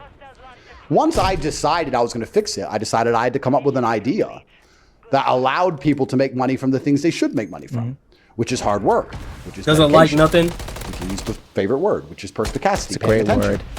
I can People who respect it though. actually sit down and dedicate themselves to something. I can respect it And who because do there's the not right a lot thing of and learn things to lessons like. along the way. There's a Who lot of aren't things now, that's fucked who up aren't with hiding, today's who society. aren't trying so- to rug pull, who aren't trying to I snake can't do nothing others, but who aren't respect trying to it. be deceptive, who aren't trying to get in first to use Wise others as man, exit well liquidity. said. None of this PvP bullshit. Just people doing the right thing. I thought perhaps there's a way that I could revolutionize the industry by instigating a coin that would allow that to be done, which is how it what be. the real world coin is going to be. And I've That's how already it be. explained this, I think, on our last game. show, either was yesterday or the day yesterday, before. yeah. And I'm going to release a very detailed video in the coming days that explains exactly how it's going to work. But before I could do anything in the crypto space, I had to prove I was the king of the crypto space. So before doing anything, I thought, well, let me just come along and just start saying tickers and see what happens. I think the first day I was in my garden making random videos on my iPhone saying tickers, billions and billions of liquidity moved all over the place. And I wasn't trying. I mean, I wasn't paying for advertising. I wasn't going out to stadiums. I wasn't organizing world tours. I was sitting in my garden on my phone saying I'm or whatever I was saying, garbage. Why do you have to say that one, though? Say the word, bro. Dude, it's just like... Pussy. You could go He did without not just that. say what I think he You said. could go without that one, though. You know, it's like... Because you're vaccinated. Real. Dude, it's just, So you don't gotta cut it out, though, right? cut it out then. Like... Nigga say that's because you're vaccinated. So I Yo, I'd say whatever this I nigga's wanted to a in my troll, phone, bro. and things would move. This nigga's I a controlled troll. the world. And I did that to build a degree of faith within myself in the crypto industry, but everybody knew I could do that Nigga is a anyway. troll, bro. So, I mean, I wouldn't say it was all completely calculated because I don't operate that way. Yeah. It was, let me show crypto, I can do crypto. I like that you say that, by the way. No, because you make up plans on the fly, right? And then you Let me tie show them back crypto, together on the let me back show end. crypto that I can do crypto. Okay, now I can do crypto. Now every single tweet I put out is making people rich. If I tweet about something completely unrelated, if I tweet about football, there's some coin linked to that team which pumps. If I tweet about cars, there's a coin for that car that pumps. Every single thing I tweet now is making somebody rich. And I don't want to go against God because God does not want the lazy, anon, loser, disingenuous, rug pulling, scumbag Jeet to get rich. So I said, well, if I have this much power, if crypto is now mine, if I control it in my hands, like Dalsim with his flames, then I need to use my power responsibly. So therefore, the crypto industry actually gave itself to me as a guardian. As a guardian angel, the crypto community came to me and said, Andrew, please take control of all of this. Save us from all of these morons and fix it. And like a damsel in distress, I sat there and looked with pity upon this pathetic industry. He just said the N-word, bro. ER2. And thought, that shit is crazy. I'm going to launch a coin which is based on the things that it should be based on. Coincidentally, because I'm a genius and a very successful man, I guess God just gave me the good fortune of owning the largest online educational platform on the planet, university.com. Hey, so I thought, W promo. That's W plug-in. I ain't gonna lie. Which is hard work. I ain't gonna lie. And my school rewards hard work. And we teach people how to make money the old-fashioned way, as opposed to this gambling roulette bullshit. Perhaps I can put learn a lot, and I can Chad. save You the could just world. listen to this That's nigga, why how he moving and shit. anyway, Like, saving the world, escaping people from like the the matrix. average person would have like, like. came from, and that's You're not seeing So it. if the goal You're not is to seeing use that. crypto You're not- responsibly, doesn't you're that not- sort of not plugging that contradict in the initial the way he start did. of just like tweeting You know what I'm random saying? tickers to prove a point? Speech, Well, bro. Speech. The first thing you have to do before One of the you learn most to be important responsible things is in business, prove a bro. point. Okay. Don't you think? The way you That talk. part- that part- the way you carry yourself. This is an interesting thought. Okay, yeah. Let's do it. let's do it as a thought Let's have a little thought experiment. Nigga say I'm the guardian angel, If the bro. police want to be responsible and preserve society, and they want to do that responsibly, first they have to prove they have power. No? Okay. Like if the police turned up and no one knew who the police were or what the police could do, who would listen to them? Why are you wearing a stupid hat? Go away. I'm about to hit this guy. No, they have to prove their power first. They have to lock a bunch of people up, depends, kill bro. a few I'm just people, going with the flow. arrest some people, put themselves on the news. I'm trying to see what Once they've Tate's shown talking their about now. power, they now have the ability to use that power either responsibly or irresponsibly. Please understand, everybody at home watching, I could use my power irresponsibly. I could go to some devs, organize a bunch of rugs, I could tweet some things, make a whole ton of money, and just be irresponsible. Couldn't you argue what you did was irresponsible? Well, I mean, I guess now we tie things into intent. Okay. Because what I just described there with the devs and rugging would be intentional. I believe intent matters almost more than outcome. Oh, makes sense. absolutely. If my intent was to show I had power, Okay. which I did, my intent was not to steal anything from anybody. And also the point that up until this day, I've made no money from any of this. I Okay. wasn't making money myself. I wasn't pumping things myself. I'm sure there's a whole bunch of blockchain analysts who can analyze all this crap. I already have money. So this wasn't about money for me. So consider I made no money from it and my intent was only to display my power. Of course, some people are going to get rich, some people are going to lose money. That's what I was doing. But my intent was not to steal. My intent, most people inside the crypto community, I would argue 99.9% of them, if they had my power, would use it to steal. That's what they'd use it for. Anybody in the crypto community, any of these influencers or these other fucking losers and all these names I hear, nobodies, if any of them had any Violated genuine the whole code, community, they bro? would all just steal and rob. Which proves my entire point about the industry in the first place, which is why it's such a fucking mess, which is why I've come into it. Why have I come into it to clean it up? Is it because I'm such a philanthropist, such a nice person? Not really. Philanthropist. It's because it would make me a legend. It would give me social standing. Don't you think you're already a legend with social standing? Of course I am, but why not? Push further, right? You buy 59 cars and then you buy a 60. What's like the limit? Is there a limit? Of course not. When Alexander No the limit. Great was conquering Earth, do you think he stopped? We have Greece and we have Macedonia. Well, you could stop at Earth. What's your Earth? Well, I haven't got all of Earth yet. Yeah, I that's found true. this crypto community mess. I'm going to clean that up. Like I cleaned up online education, like I escaped people from the Matrix. I'm sure when I'm 55, I'll be fighting something else. This is who I am as a person. I see an opportunity, and I see the opportunity for people to sit around and say, you know what that Tate guy did? That was crazy. That's my motivation. I'm not selfless. I'm not doing this because I'm such a nice fucking guy. For sure. I'm doing this so everyone would say, wow, Tate knows what he's doing. That's it. Whether you like me, just wanna be dislike right. me, I just want to be right. I want to prove I can do it. Here we are today. Daddy's up 73% in the last 3 days. I waited for the market to dump so that I could pump my coins because I said to my guys, I want one green ticker on the screen. One green, mine. Because I can do it. I can pump it again now. I could tweet something right now and double it.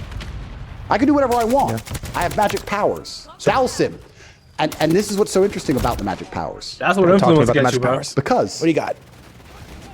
That's what happens when we get power influence. lies where people believe it lies. Okay. Which is what we were talking about That's the what- police. We that's believe exactly police what have I was power, just- so they have Therefore, power. they have power.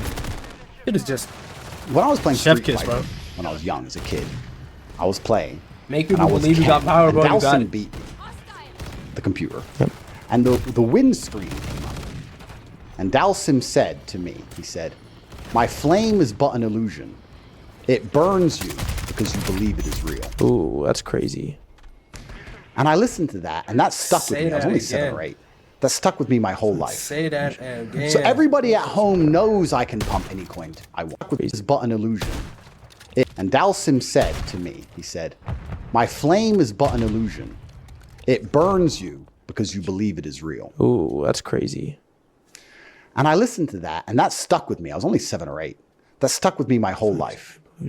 So everybody at home knows I can pump any coin I want. And everybody at home knows I can make a video or a tweet and change the entire market instantly from my phone. Everybody knows it, and everybody believes it, which makes it true. Which makes it true. This is the situation I'm in. Do I use that responsibly or irresponsibly? Or do I just bow out from the crypto market? I could just bow out and do nothing.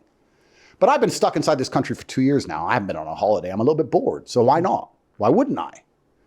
It's not financially motivated, but it's also not selfless. I'm doing this because everyone's going to talk about it.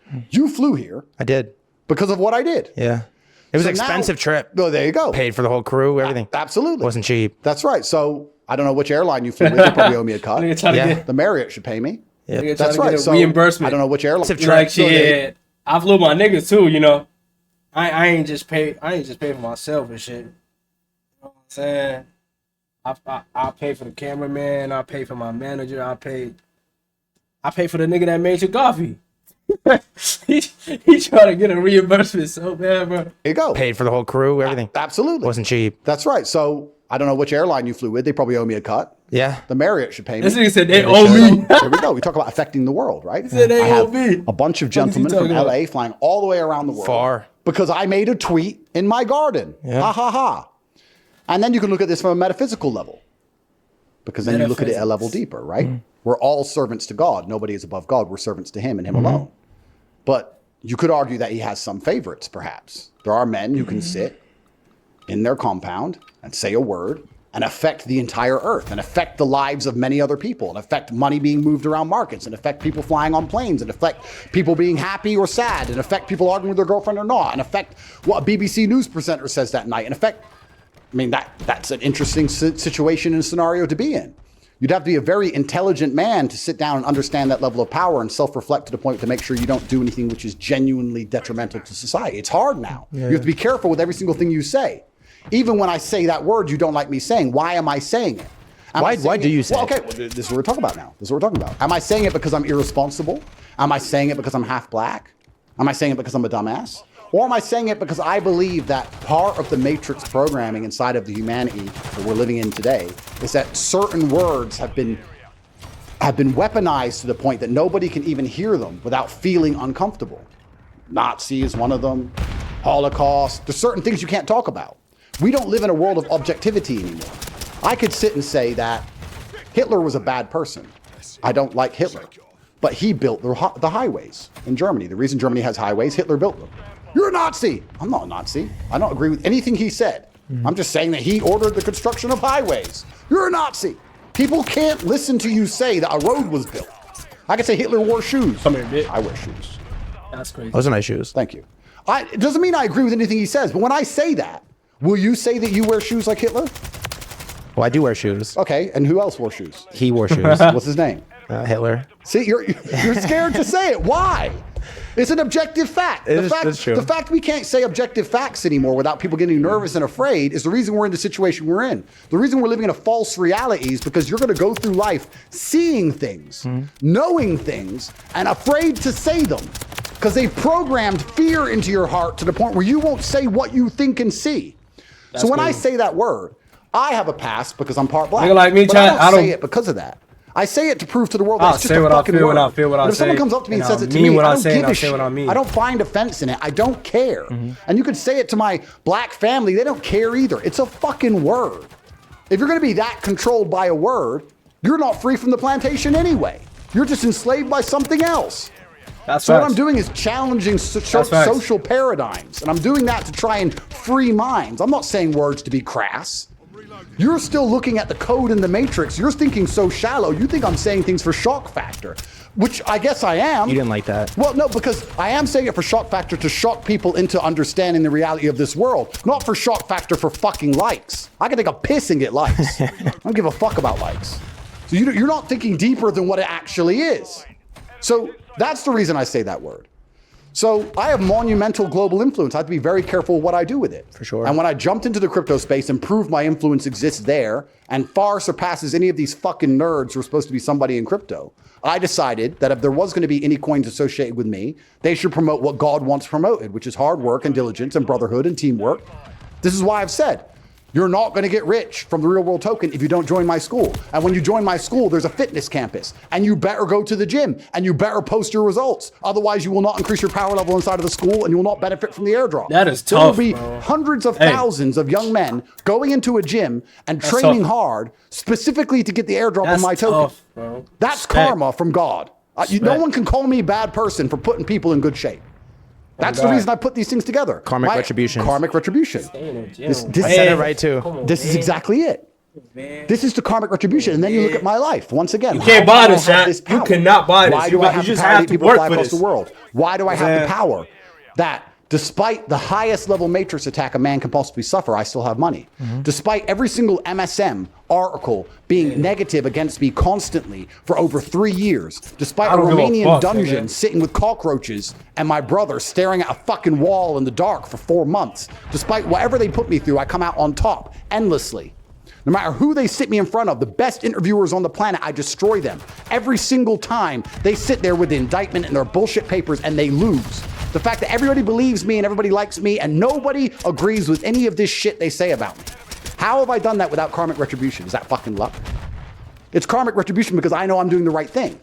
You will benefit from my airdrop if you train in the gym. If you don't train in the gym, you're not going to benefit from it. There's no other crypto that will say that. Any other crypto is going to say, get in early, know some guy, lie to someone, snake someone, make a hidden wallet, a bunch of fucking clown shit. I'm not interested in clown shit. It would piss God off. The one thing I am not going to do in the world today is annoy him because I need him more than ever, which is why I haven't made any money, which is why I haven't rugged anyone. I mean, since I launched my coin, I think 7 or 8 celebrities have rugged. Yeah. Like 10 or 12. I don't even want to say names because they'll see it. Because everything I say, people see. They know who they are. I know they are. And they're just rugging.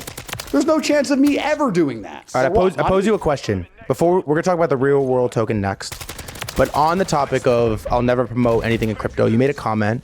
It basically was like, even if I promote a coin and it goes up 100,000x, at some point it will come down. Correct. There will be a student of mine, an Andrew Tate fan, that bought that coin. They lost money. I will never let an Andrew Tate fan lose money. Well, here's where we have to differentiate because I've also said this on yesterday's broadcast. I said my loyalty is to my students. Okay. My loyalty is to the students inside of my university because I know they agree with my worldview and my creed. Humans, men especially, are tribalist. We are tribalism. Tribalism is what defines humanity. It always has. In the liberal West right now, we pretend we're not tribalist, but we are. We're still tribal. I have my tribe. The students who believe in me enough to learn from me are the ones I'm loyal to. They're going to get an airdrop for free. So they can't lose.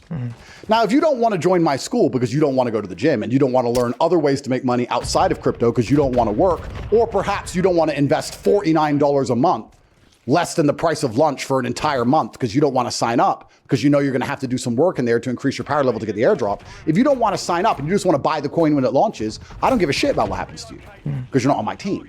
My students are guaranteed to win because they get the coin for free. So how can they lose? So even if you lost, it will balance out. Hey. My Might have point to is join I that can shit, only Jack. be loyal to one team. There's no light without dark. For sure. What did we say earlier? You're not a hateful person if you love something. If you want America to win, if you say I love America, you're saying, whether you like it or not, that you hate China. Because there's no light without dark. Light without dark. That's how it goes. I love my students. I want them to win. Does that mean someone else might lose, but they're not my student? So you have to make a choice now. If you're watching this and you're a student of mine, you should say, let me ask you a question. Let me change the frame. The reason everyone loves Trump is because he's a nationalist. America first. When you say America first, he's saying other countries second, other countries last. We love him for that. Most people do with a brain. Most people, yeah. But he's choosing Americans over others. He's not choosing team humanity because those leaders we don't want. So if you're a student of mine, you can look at me as the leader of the project and the leader of the school that you're enrolled in and say, he cares about me more than the people who are not in this school. That should make you feel comfortable and say, good. He cares about his students and nobody else. That's why I'm going to win. If you're watching this and you're not a student of mine, you have to then make a decision. Do I believe in Andrew enough to become a student of his? Or do I think he's a liar? If you think I'm a liar, don't join. It's fine. If you believe in me and you believe what I'm saying, then join. And you're on the right team. You have to make a choice. The world is war. It's endless violence. Who is right is the team that wins. If my team, in a year from now, have made endless money, if we had a multi-billion-dollar project and they were all airdropped it for free, and the school's bigger than it's ever been, and everyone's making money and it has endless utility, which I've implemented because I also have the ecosystem for utility, and they can stake it, and profits from the real world's being paid back to them, and everyone's driving Lambos, were we right? Well, we won. What else is it about? Yeah. And if you're some dickhead who wasn't inside of my school and sat there and go, well, I had the choice to join, but I didn't believe, but now I believe, and then I bought the coin at the top, and then I lost some money. Fuck you. Well, you're a dumbass. I don't have any time to be worried about dumbasses. I have enough real problems in my own life than to concern myself with dumbasses. So, to answer your question, I have loyalty to my students, and my students will never lose because my students believe in me.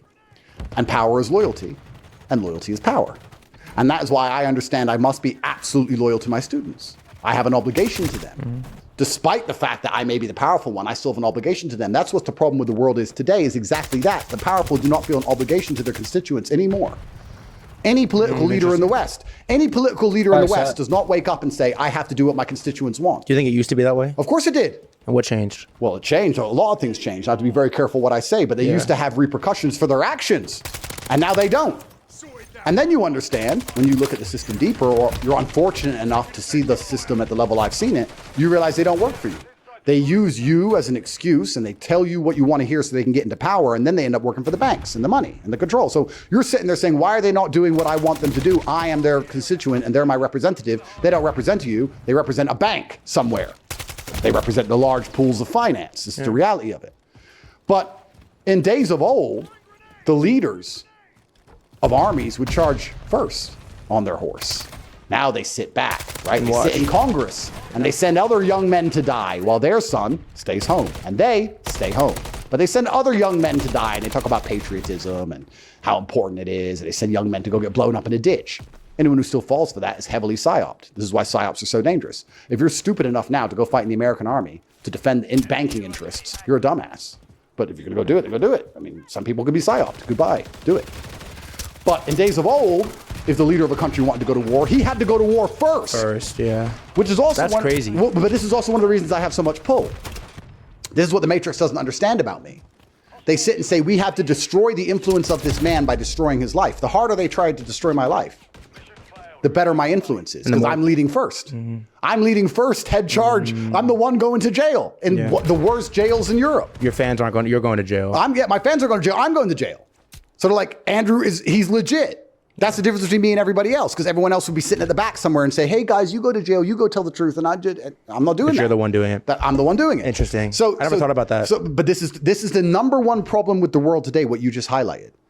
This is the number one problem. If we had leaders who were accountable to their constituents, the entire world would be a different place, but we don't.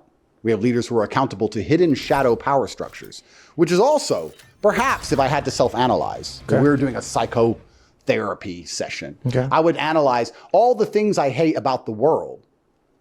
Because please understand, I've transcended through all the different echelons of experience. I grew up in a single mother, government housing, to being a billionaire and hanging around with the most famous and well-known people on the planet. I've seen every single level. I've seen it all. And when you go through it all, you realize the level of deception people are living under. Everything is a lie. The judicial system's a lie. The financial system's a lie. The medical system's a lie. Everything's a lie. Elections are a lie. Money's a lie. Everything's a lie. So I guess you either buy into that and allow your soul to be corrupted and be glad it's a lie because you benefit from the lie, or you do what I've done, which is feel a natural aversion, an uncomfortable feeling around lies. So when I see the crypto market and the crypto space for what it is, which is this cesspit it's a cesspit of deception. You have a whole bunch of liars, Telegram groups and anons and just rugging each other and promises and lies and fake projects. It's not just like modern society though. Exactly that, exactly. But isn't that everything I'm against? So Valid. this is the exact point. Valid. Was I naturally, you're asking why I insulted crypto all the time. I just saw it for what it was. It was a fucking mess. Now I have an opportunity to do something different, so I'm going to do it. Of course. If I had an opportunity to do something different inside of politics, you think I wouldn't do it? Of course I would. But they're not going to let me anywhere near a ballot box because they know I'd win. So they're not going to, they'd kill me first. Because if you're going to cheat in a basketball game, as we said earlier, you're not going to let Andrew Tate be in charge of a country. Because the country would do far too well. Which is why they're trying to put Trump in jail. Would you want to be in charge of a country? Well, this is why they're trying to put Trump in jail right now. Why are they trying to put Trump in jail? Because they know they can't buy him, and they don't want anybody in charge who doesn't listen. Because the president isn't in charge of anything. How did they let him get in the first time? Well, that's an interesting question, and I'll answer it. I think it was an anomaly. Really? Yeah, of course. The press and the newspapers, everyone was saying they had a 1% chance. Yeah, Hillary was supposed to win. They probably rigged the votes a little bit, but not too much. And the press have already said it's a foregone conclusion. And we said he's racist. And we said he grabs girls by the pussy, so it'll be fine. And when he won, they were like, fuck. Can't let that happen again. Get new voting machines, someone. They changed it all. Biden won. So what's going to happen this time? I don't know. I mean, we all know what the outcome should be. But then you have to ask yourself a question. And I'm not insinuating anything. I'm just asking questions as a adult. If you're allowed to do. Of course. If the American empire will drone strike people at random, which has been proven they will do. If they'll kill people with impunity, which we know they do. If somebody came into power which would damage the shadow figure's influence over the systems they've controlled for a very long time, would they let him live long enough? Damn, you think they're going to kill him?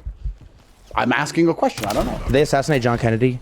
Well, assassination is a weapon in everybody's arsenal, including yours. Yeah. I mean, we're humans, right? If somebody did the wrong thing to you, it would cross your mind. Let me ask you this. So no, true or false? Yeah, true. Okay, so at some level. all right, so you could get there. I could get there. Okay, so then you add in capability. The number one thing that would stop you assassinating Is an somebody ability to is do your it lack of freely. capability, because you'd sit and say, well, if I do it myself, I'll get caught, Or go to and I don't jail. know anyone else who can do it. But let's say you had capability. Push a button. Let's say you had a button and you know you get away with it. Damn. Would you kill somebody? That's a crazy. For the rest of your human years, I mean, you've had the true. vaccine. You've got Fuck 10 years about it. left. For the rest of your 10 years, Do you really think that's true? don't look for reassurance from me, sir. You have to look at reassurance from God. You made the smiled decision. when I said it, so I feel like- you better start praying. I've been praying, bro. You need to. Yeah. You need to. But the point I'm making is, if you had the capability without repercussion, it becomes far more tempting, you know? For sure. I mean, for sure. Well, that's All right, let me ask you this. Which is also, I'll tie it back into crypto because I can tie it into anything, because why not? That's why everyone's rugging. That's why everyone's lying. That's why everyone's deceiving. That's why everyone's being a crypto influencer, even though they have a fucking terrible track record of promoting dickhead celebrities in their rug pulls. That's why because there's no accountability, because the place is so snaky and so deceptive that the crypto market is so pathetic. And it's pathetic. These men are so honorless. It's in a weird place. No, it's not weird. It's pathetic. It's awkward. They're so honorless. It's in a transition phase. Yeah, you can call it that. They're so honorless that they'll sit there and watch someone steal from them, and watch someone rug pull, or watch someone promote a scam. And the next time he promotes a scam, go, he's going to promote a scam, but other people will believe it's a scam. So if I get in and out quick enough, I can make money on the scam. Yeah. They don't even sit and go, this guy's a scammer, fuck him. They all just follow the scammers and try and out-scam the other people. It's a fucking mess. That's a crazy statement, because there's some truth to that. There's absolute truth. Yeah. They don't even have, we talk about karmic retributions. Such a good term. No, it's so good. Of course. I don't give a fuck if I can make $100 billion on some OnlyFans girl's That's a big coin. number. Sure. On some OnlyFans girl's coin.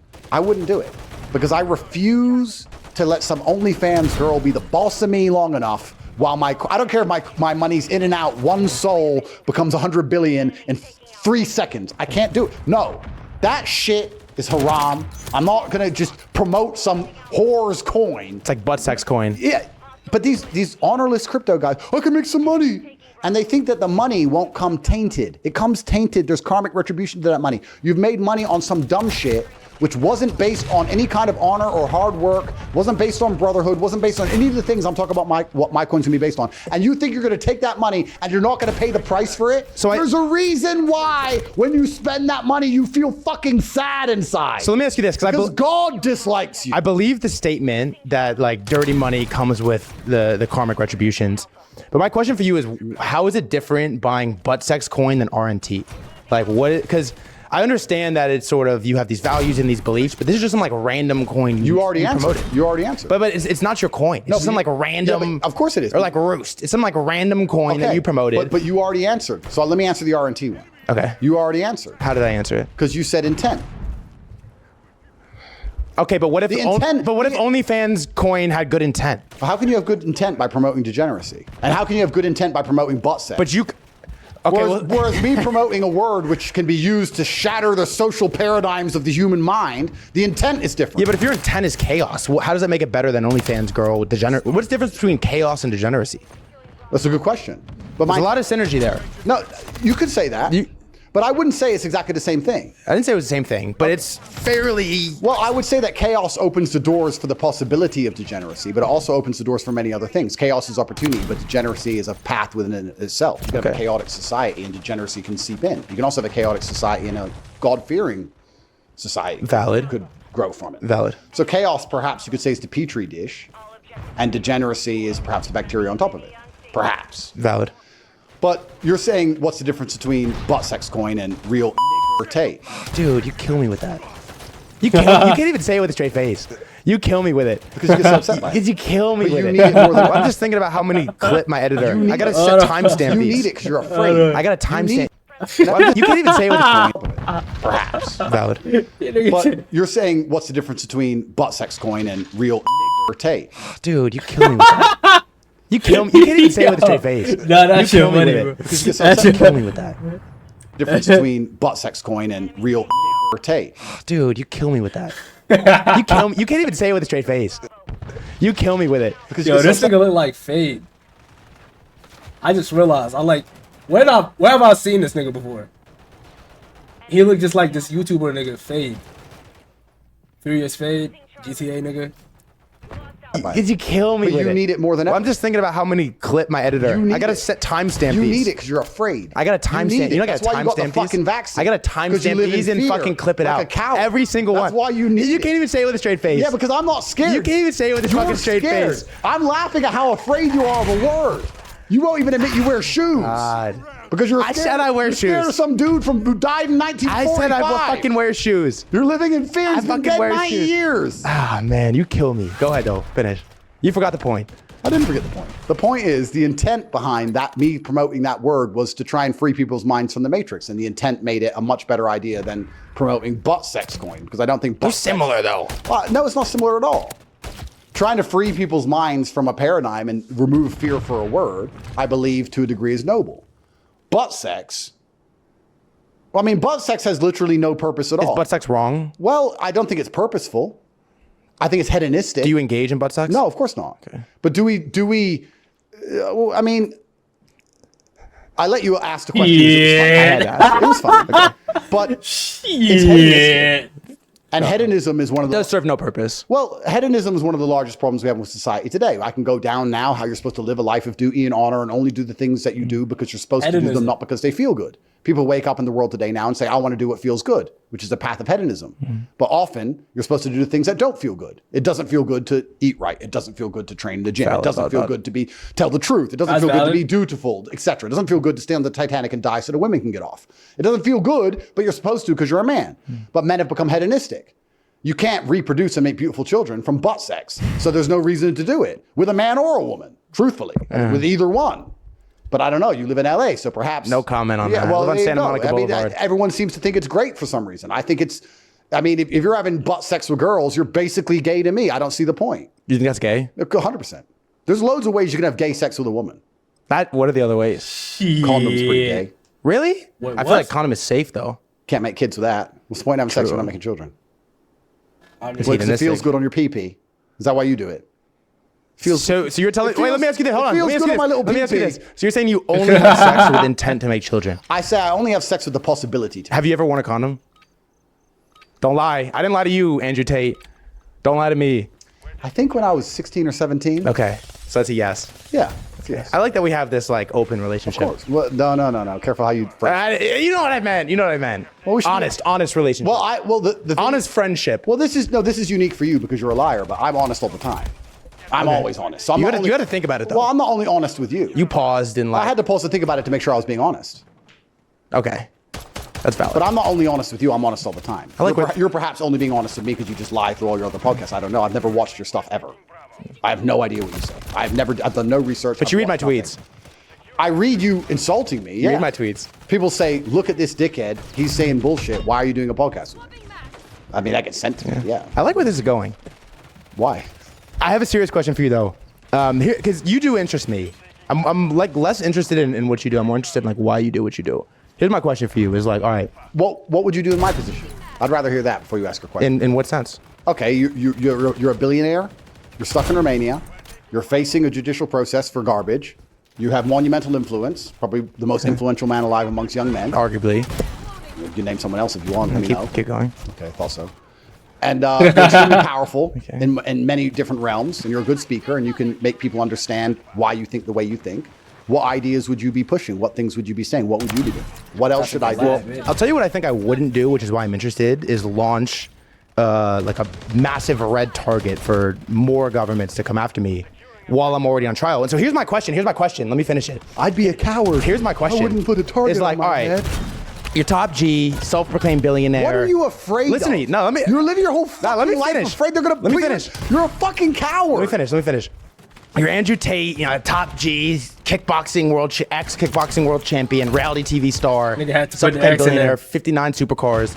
You kind of have like anything that you would want to have, and you're in the middle of this trial, right? Like I think you always live with a magnifying glass over your life, but right now more. It's the sword of Damocles. Right now, Do you know the story of the sword of Damocles? Can I finish it or no? No. Do you know the story of the sword of Damocles? Dude, I had the whole clip. Don't care. You fucked it up. Don't give a fuck. Do you know? Are you dodging when I'm asking because you don't want to answer it? 'Cause I'll let you tell the story, but just say, are you dodging? I'll answer your question. Are you dodging it though? Absolutely not. I don't even know what it is. But I'm sure it's stupid. Okay, ask. No, ask me the question. Come on. Let's tell the story. It'll be more interesting. No, I want tell me the story. It's the sword of Damocles. I want to hear the story. Yeah, go. You don't know the story of the sword of Damocles? I'm about to. What do you got? I'm not going to tell you. You can look it up. Dude, tell me the story. Continue with your question. I like story time with you though. Tell me. Give me like a high level, like a quick. You can look it up. Give me like you have a phone. Give me like a chat. I don't use my phone during interviews. I'm respectful. Continue with the question. Come on, let's go. All right. Well, you threw me off, Start dude. again. Be a professional. Go. Fuck. All right. Here's a question. Is like, but I don't want to like compliment Start you again. Be a professional. But I have to compliment you and talk about the supercars fine, again. All right. Here's a question. Is I'm listening. I'm listening. I couldn't tell. Go. I couldn't tell. Go. All right. Here's a question. Is you're in a position of power that you're in, right? Self-proclaimed billionaire, Andrew Tate, top G. You kind of have everything you have. Right now, more than ever, there's a magnifying glass of everything you do. You have It's the sword of Damocles. Dude, tell me the fucking story. You have a magnifying glass of everything you do.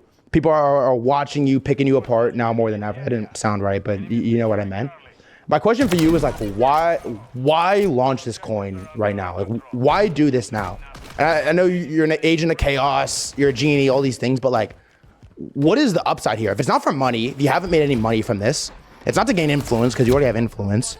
It's not, if it's not for financial influence, network power, like what is the point? Why launch this coin? You know, because you're kind of just setting yourself up for failure here, if I'm being honest. How am I setting myself up for failure? Because I understood the question until you said that thing. Because I don't really see like a positive outcome here. Like, no, I'm setting myself up for. I'm adding the possibility of risk to my life. You are adding risk, but I'm not setting myself up for failure. Okay, let me rephrase it. You're adding risk, but usually you go risk to reward, right? You take on a certain amount of risk for an X amount of reward. But I guess my question is, what is the reward? Like, what is the best case scenario reward? That's a better question. That's a better phrase. If I didn't re-ask it the first time, but go ahead. You know, I often wonder. Okay. You're born on the fields of Mongolia somewhere amongst the wheat, and you learn to ride a horse, and you drink milk from the yak, and you learn how to fight, and you become a good archer, and then you put your group together and decide to fuck with the people near you, and you start conquering lands. Then what you do is your daughters, you marry them off to the leaders of these foreign lands, so they become like part of your family. So you integrate them. So you go to the kings that you conquer and say, you can stay king, but you'll marry my daughter, and you're the king, but I'm the real king, and you'll obey me. And you get a larger and larger empire by horseback, and you ransack places very far away, like Iraq. And with this huge empire, I wonder what makes you want to still try and siege a city like Vienna, because Vienna in Austria is extremely far from Ulaanbaatar in Mongolia, but you're just Genghis Khan, aren't you? So you have all the land you could possibly ever have. You'll never see all the lands that you own. You can't even travel that far. You're way back there in Mongolia, and you've heard a message which has taken 4 months to come to you by horseback, that you've reached a city called Vienna in Austria, and it's a walled city. The Christians are going to try and defend it, and hundreds of thousands of men are going to die if you try to siege it. And you still say, fuck it, I want it. Why? Yeah, why? Well, why? That's exactly the question. You're talking about the code in the Matrix, because you're talking about crypto coin, you're talking about the court case, you're talking about the target on my head, and all these things. It's a much deeper question than that. Why do some men do what they do? Why did Elon decide to put rockets in space instead of just retire? He was rich after PayPal. Why? Yeah, that's fair. Why did Alexander the Great need all that land? Why did men go to the Antarctic to try and cross the icy, barren, empty plains and freeze to death to just be the first men who did it? Why do that? You can't even put it on Facebook back then. Who gives a shit? Some men are built different, sir. Some men want to do it because it hasn't been done. And that is the reason why. They do not need much more motivation than the fact they will be first. There isn't much motivation to get on a rocket and be the first man on the moon, because the probability is you're going to die or get stuck up there and never make it back. Or even if you do go and you do come back, half the people on Earth won't believe you went at all. So why would you do that unless you're just that kind of guy? The fact that you will say to me, but it puts a target on your head, shows me that God will never, ever give you my position of influence, because along the way, you will have so many chances to be a pussy, which you will take, which will prevent you from ever getting to my echelon of capability and influence and power. Because if I gave a fuck about having a target on my head at all, I wouldn't be sitting here right now. And I wouldn't have the ability to do the things I can do. That's fair. So I don't care. I'm doing it because it must be done. There's an opportunity for it to be done, and I can do it better than anybody else. But I could say this to you, is that there's a lot of things that you could do first. Doesn't necessarily make it right. Like, you could be like the first person to kill 40 people in a presidential suite of a hotel room. It doesn't like make it right. Like being first and right doesn't necessarily correlate. Okay, but launching a crypto coin which is based on dignity and honor, I think it's pretty difficult to draw parallels. Well, there's a weird analogy. There's a weird analogy. Okay, I mean, put me on the fucking spot. Being a school shooter, I think that's a difficult analogy to draw.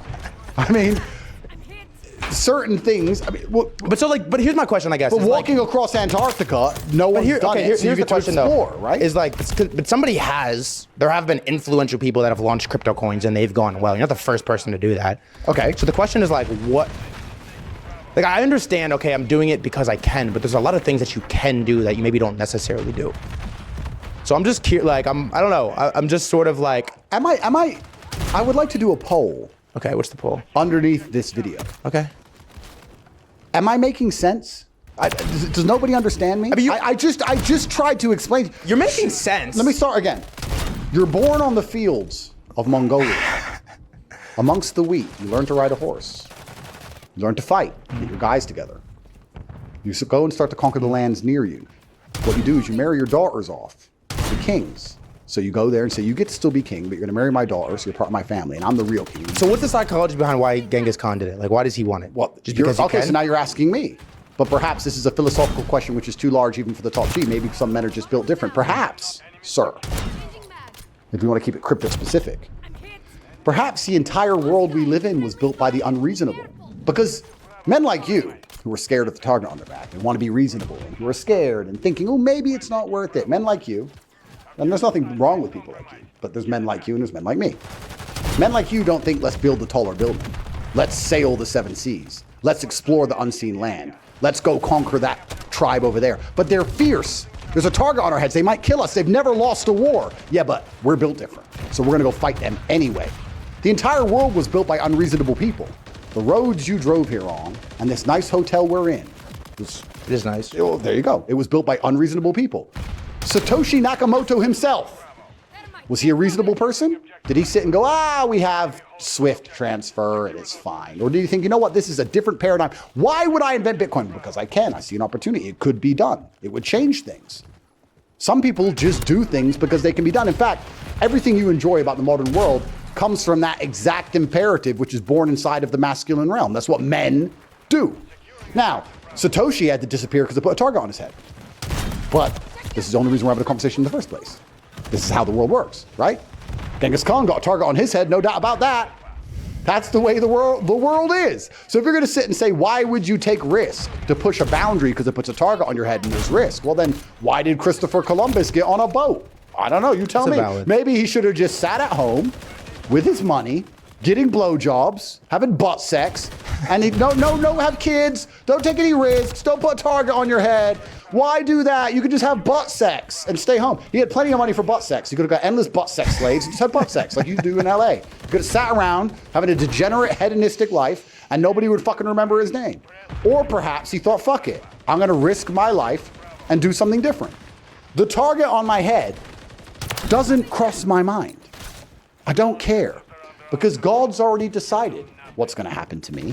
And I am simply one of his servants doing the best thing I can possibly do, which is doing my best to restore honor and faithfulness to a decaying society inside of a failing Western empire.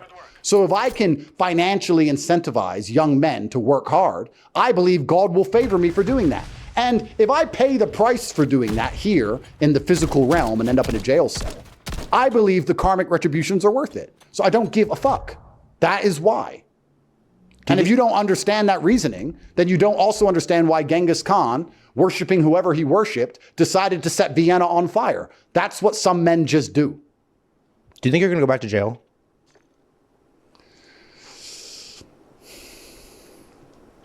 I've never thought about that. Okay.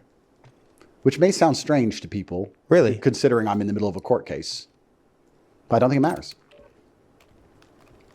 But you're prepared to go back to jail? I'm prepared to go to jail, prepared not to go to jail, prepared to live, prepared to die, prepared to walk, prepared to swim. If I go to jail, I go to jail. If I don't, I don't. What am I supposed to do about it? I don't understand. I'm not a coward. I'm not gonna run. If God decides I should go to jail, then I'll go to jail. It's fine. I've got a pillow, I've got a bed. What am I going to sit around and cry about it? I mean, my enemies want me to care, right? Because that's the process is to punishment. They want me to sit around worrying. Mm-hmm. Perhaps I'll go to jail. They want me concerned. They want me scared. But if I don't give a single fuck, then they can't really punish me, can they? Mm-mm. Yeah, I don't care. I mean, if you're suicidal, dying isn't a punishment. That's so if I'm not scared of jail, then go to jail is not a punishment. I don't give a shit. I don't care. I'm Andrew Tate in jail. I'm Andrew Tate outside of jail. I'm glad I'm me. I mean, I'm at the point now where we have the dichotomy of making me a legend by sending me to a jail or making me a legend by showing that you tried to set me up. Kind of a win-win right there. Oops. So they lose. I mean, I'm really not concerned. I'm built different. I mean, I will go to jail and I'll do my push-ups. I don't think I'm in the position yet that Genghis Khan was in as far as power, influence, experience, level of life. But I think, I don't know. I think kind of to your takes, like it's parallel to some men are built different. It's like you do some things because you can. You get to a certain point. It's like, I can do this thing. He can't. You can't. They can't.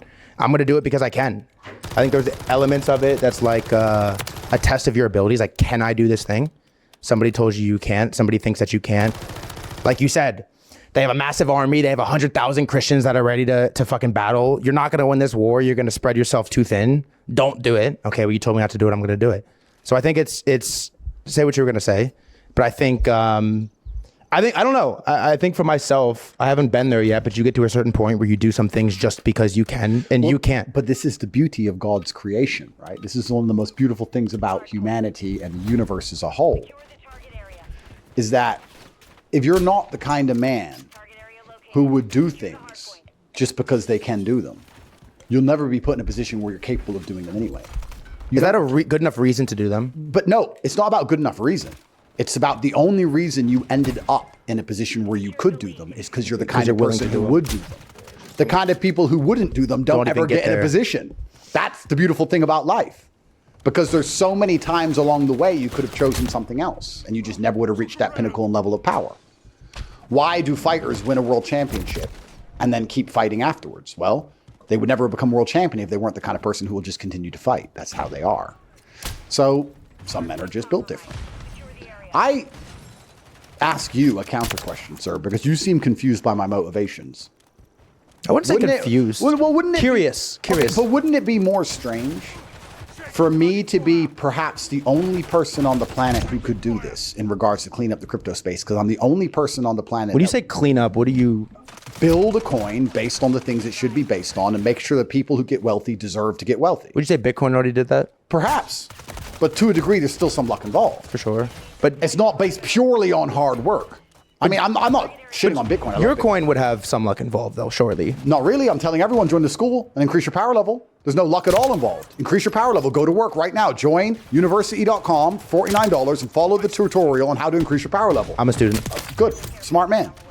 So I ask you a counter question. Okay, what do you got? Considering I'm perhaps the only person on the planet who could clean up the crypto space in this way, because I'm the only person on the planet with the largest educational platform in the world, monumental influence, not just influence, I have trust amongst my fans. There's a lot of people who people know but don't trust them. For sure. People trust me because they know I'm not a piece of shit like everybody else. Plus, the drive and vision and capability and finance and team to pull something like this off. To be in such a unique position and then think, I don't know, nah. And then just walk away. Wouldn't that be stranger? It's like being Indiana Jones, right? Because I'm in a very unique position. No other explorer can end up where I am. I'm Indiana Jones and I'm deep in a cave and there's a golden egg. And if I don't pick it up, nobody can. Only me. I'll pick it up and take it out to civilization, or I'll leave it undisturbed, and no other explorer can ever get to it because they don't have the right ropes, they don't have the right experience, they ain't got the right hat. Why wouldn't I take that golden egg? I think it'd be much stranger for me to sit there and go, but if I take the golden egg, I'll owe taxes. Like a dumbass. And if I was the kind of person who would be saying things like that, I would have never got To the golden egg in the first place. In the first place. That's not how the world works. God knows exactly what he is doing. Karmic retribution is real, and he gives power to the people who he knows will use the power when they have the chance to use the power, above things as simple as getting in trouble. He gives power to people and puts them in positions where they sacrifice their lives for the good of humanity. Here's a question for you. So I'm not, just to finish my point, launching this coin, okay, I might get in trouble. I might owe some taxes. I might have a court case. I might go to jail. I'm not sacrificing my life. I mean, to you talk of me as if I'm brave. I don't see any bravery in it. Do you think you're brave? Well, I think I'm a brave person, absolutely. But you talk as if what I'm doing is ultimately brave and I'm taking a huge risk. We're in Romania, 6 hours drive away is the Ukrainian border, and there's men getting blown to fucking pieces by drones for nothing, for $200. So, what, a coin? Fuck you. All right, here's a better... I'm going to take the golden egg because I can. I want you to understand me because you didn't seem to understand me. I'm taking the golden egg because I can, because it's in front of me and I'm the only person who can fucking do it. So it's mine. I'm going to take it. And if there's consequences, I'm still the motherfucker who took the golden egg. All right, here's the question. Rather than why take the golden egg, why take the golden egg now if you could have already taken it for months, years on end? That's my question, is like... because as I explore the earth... Because you could have taken... You saw that egg 3 years ago. As I explore You knew the earth, egg existed years ago. As I explored And you the sat earth. there and you watched it, you did nothing. There's lots of different eggs. You stared at it, you looked at it, you analyzed it, but you didn't take your it limited for mind, years. Your limited brain, you think there's only one egg. You just stared at that fucking egg, man. Do you think I've been doing nothing for but the last 3 years? I didn't say that. But Okay. that's the egg, though. I was getting other eggs. No, to you it's the egg because you're a crypto dork. To me, there's other eggs which are far more important. Okay. I have not been wasting the last 3 years, sir. I didn't say you were. Okay. And what's also very interesting is that on all my other explorations, on all the other eggs I have acquired on my journey throughout Earth, I've gained experience, which has made me an even better explorer, which will get make better me even eggs. better at conquering this golden egg. So if I hadn't gone to jail, I would be well known, but perhaps not as well known. And also, I would not have been able to prove to people at home that my soul is not for sale. If I'd never been to jail, people would doubt I'd sold my soul. But because I went to jail and I suffered so immensely, they know my soul is not for sale. So now they believe me when I say I'm not going to run school. So now I can take the golden egg of crypto easier. But isn't Hunter Biden going to go to jail? So, you think he's going to jail? I said, isn't he? It was a question. Is he in jail? No. Okay. So let's believe it when he's in jail, shall we? Sorry. It was a fair comment. So as I explore the world, you're asking about one egg because you're focused on one thing, because you still think of crypto and you think of money and all this garbage. It doesn't mean anything to me. I'm interested in other things. I've been capturing other eggs, sir. I have a whole wall of eggs. That's why I'm the top G. That's how I answer your question. So you're saying, why haven't I done it sooner? I did it at a whim. I can tell you what I did that morning. I woke up, I pushed her off of me, and I pushed her off of me, and I got out of bed, and I had my coffee, and I got a cigar, and I went out to the garden, and I said to Tristan, let's talk shit at crypto Twitter. And he said, all right. So I started making videos. I remember the video. I was smoking a cigar, and the two girls were up by then, and they were both massaging my back. I remember the video. And I was having the thing. You called us vermin. vermin. Say again? I said you called us vermin. You are vermin. And I said to my brother, this will be Takes funny. one to know one? No. I said, this will be funny. And I smoked my cigar, and I started.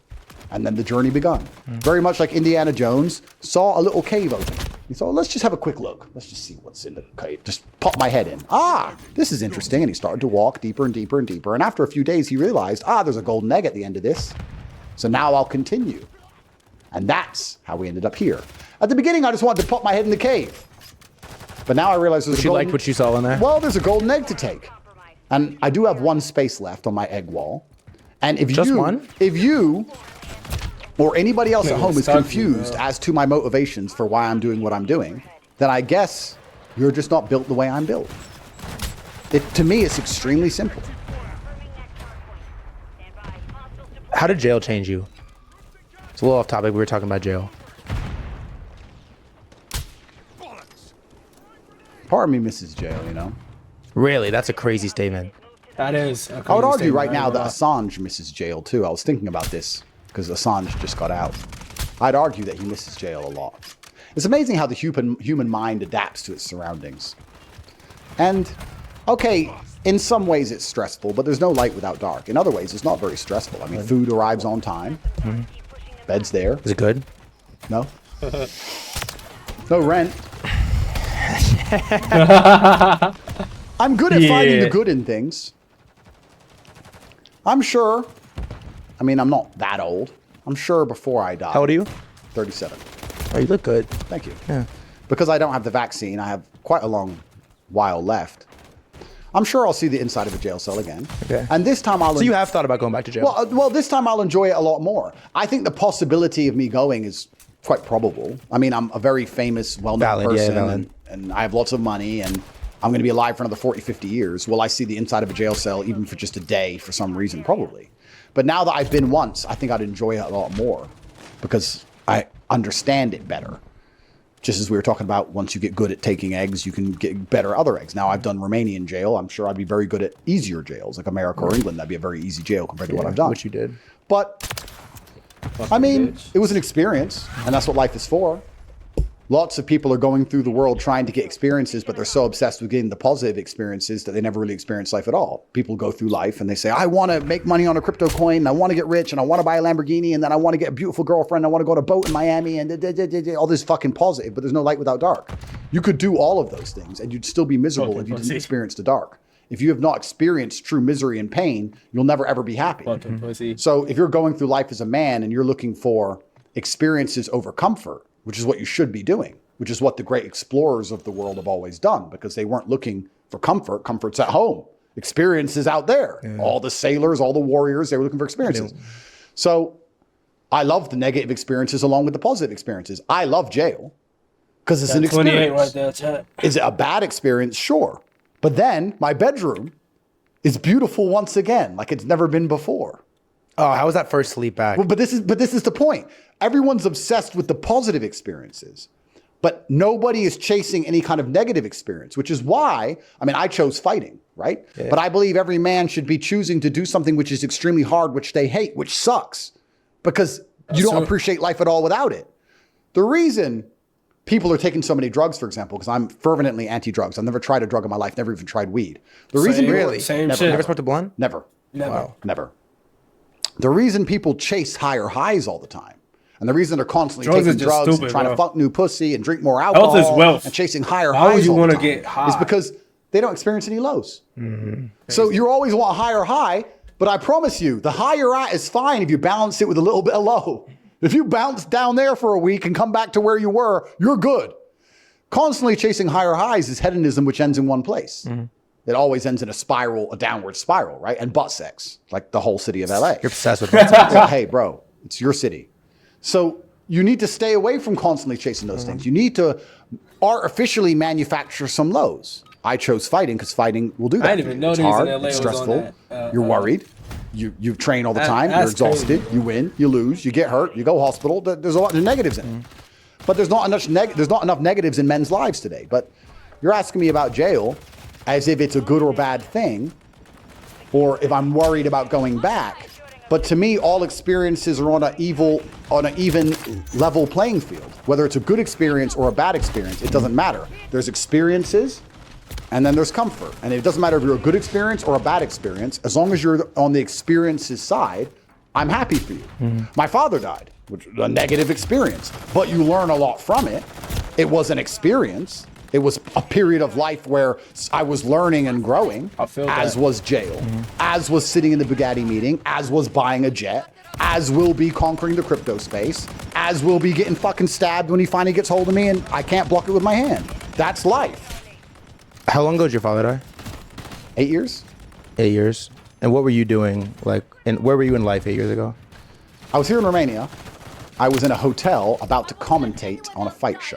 Interesting. Yeah. And then an hour later, I commentated on the fight show.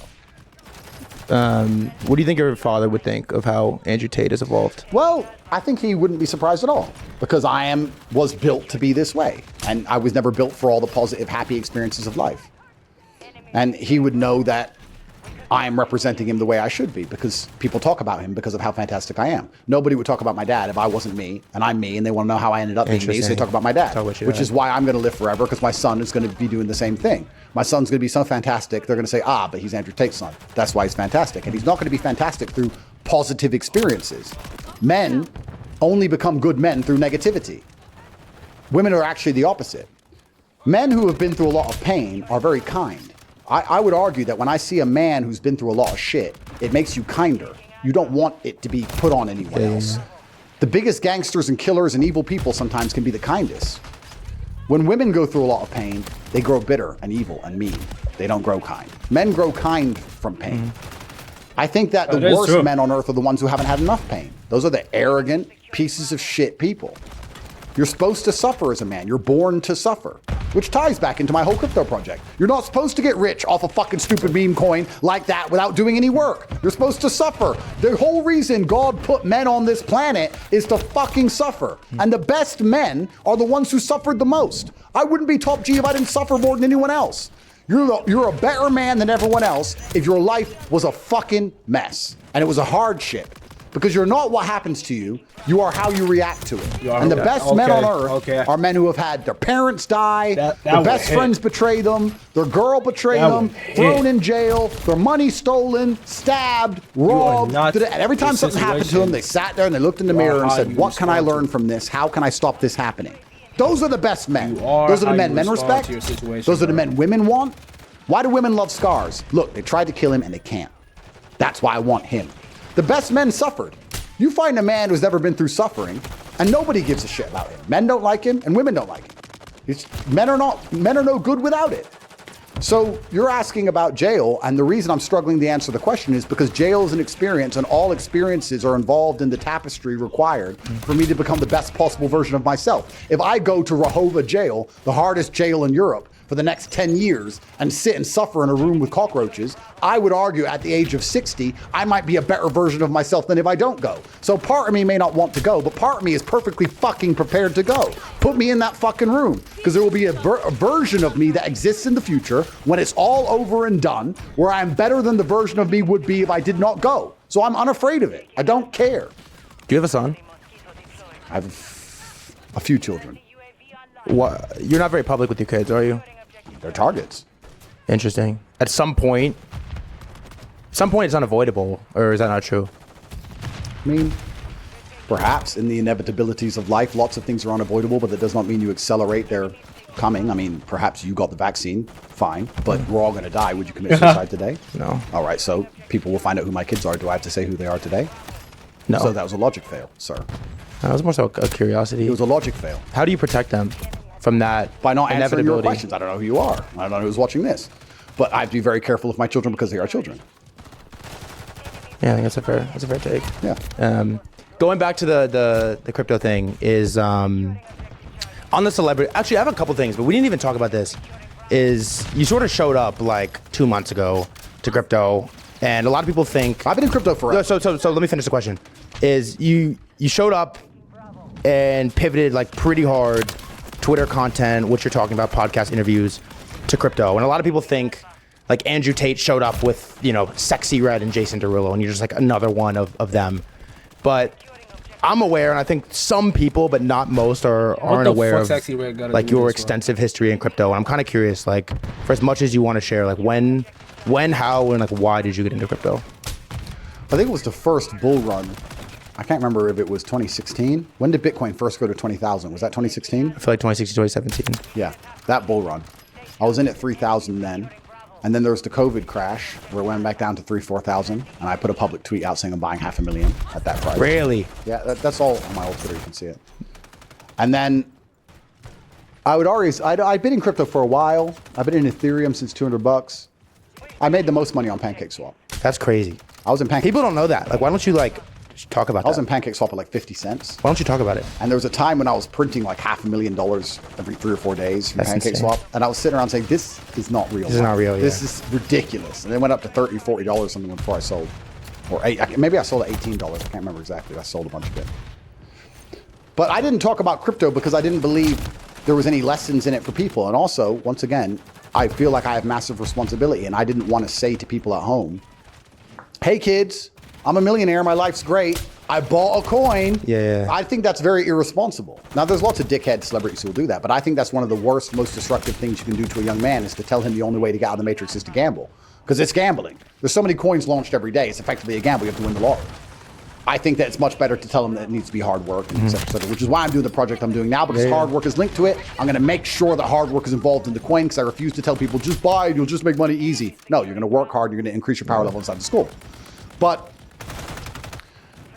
some celebrities don't think that way and they don't care, I guess. But me, I think one of the most destructive things I could do on my ascent was tell everybody that I make endless money with no fucking work. Now, I could say that I made a lot of money on Pancake because I already had $500,000 or $1 million laying around. I already had $1 million, $2 million I could waste. So yeah, I could have argued that point, but I just didn't think it was a constructive thing to do. I actually find it quite interesting how crypto people think, because I see crypto people when people ask them about crypto and I don't understand the way they answer. I've seen people who are like Bitcoin maxis and someone come up to them and say, should I buy Bitcoin? And they'll be like, yeah, yes, you need to buy Bitcoin because the Federal Reserve prints money and it's all a scam and it's a deflationary asset and there's only gonna be 21 million of them and their mining's gonna stop, da, da, da. And they start talking, trying to sell Bitcoin, and I don't get it. Yeah. But when someone comes up to me and says, Andrew, should I buy crypto? If you want.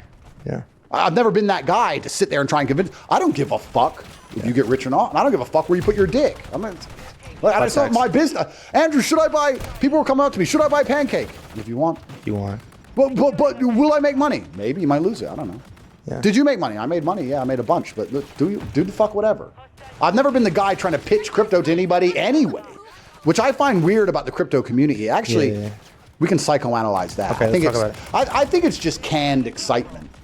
I think they're just excited for the possibilities of what could be. Everyone wants Bitcoin at $1 million, and it isn't happening. It's going down, and they're just. You don't think it'll happen? Well, I'm not saying it won't happen. I'm saying it isn't happening currently. Fair. And they have this canned excitement, and they're just taking that potential energy, and instead of putting it into something positive, like going to the gym or starting another business so they can make fiat currency to buy as much Bitcoin as possible, they take that energy and just direct it at anyone who will listen to them about Bitcoin. I guess they feel like they're helping in some way. Perhaps one more person will buy, perhaps the price will go up. It's pretty gay. But people are gay. I mean, people don't sit and analyze themselves. Everything is I gay. would argue that there's not a single Bitcoin maxi who sat there and thought, why the fuck did I just convince that old Chinese lady with no money that Bitcoin matters? Why the fuck did I even waste 2 hours of my time? Yeah. Why did I do that? Yeah. Like, I've never been that guy. So even when I was in crypto making endless money, people come to me going, hey, I heard you know about crypto. No, don't know any. Not me. Yeah, fuck off. Don't talk to me. Because if you lose, you're going to cry to me. If I tell you to buy something and it goes down, you cry to me. If it goes up, you keep the money. Why the fuck am I talking to you for?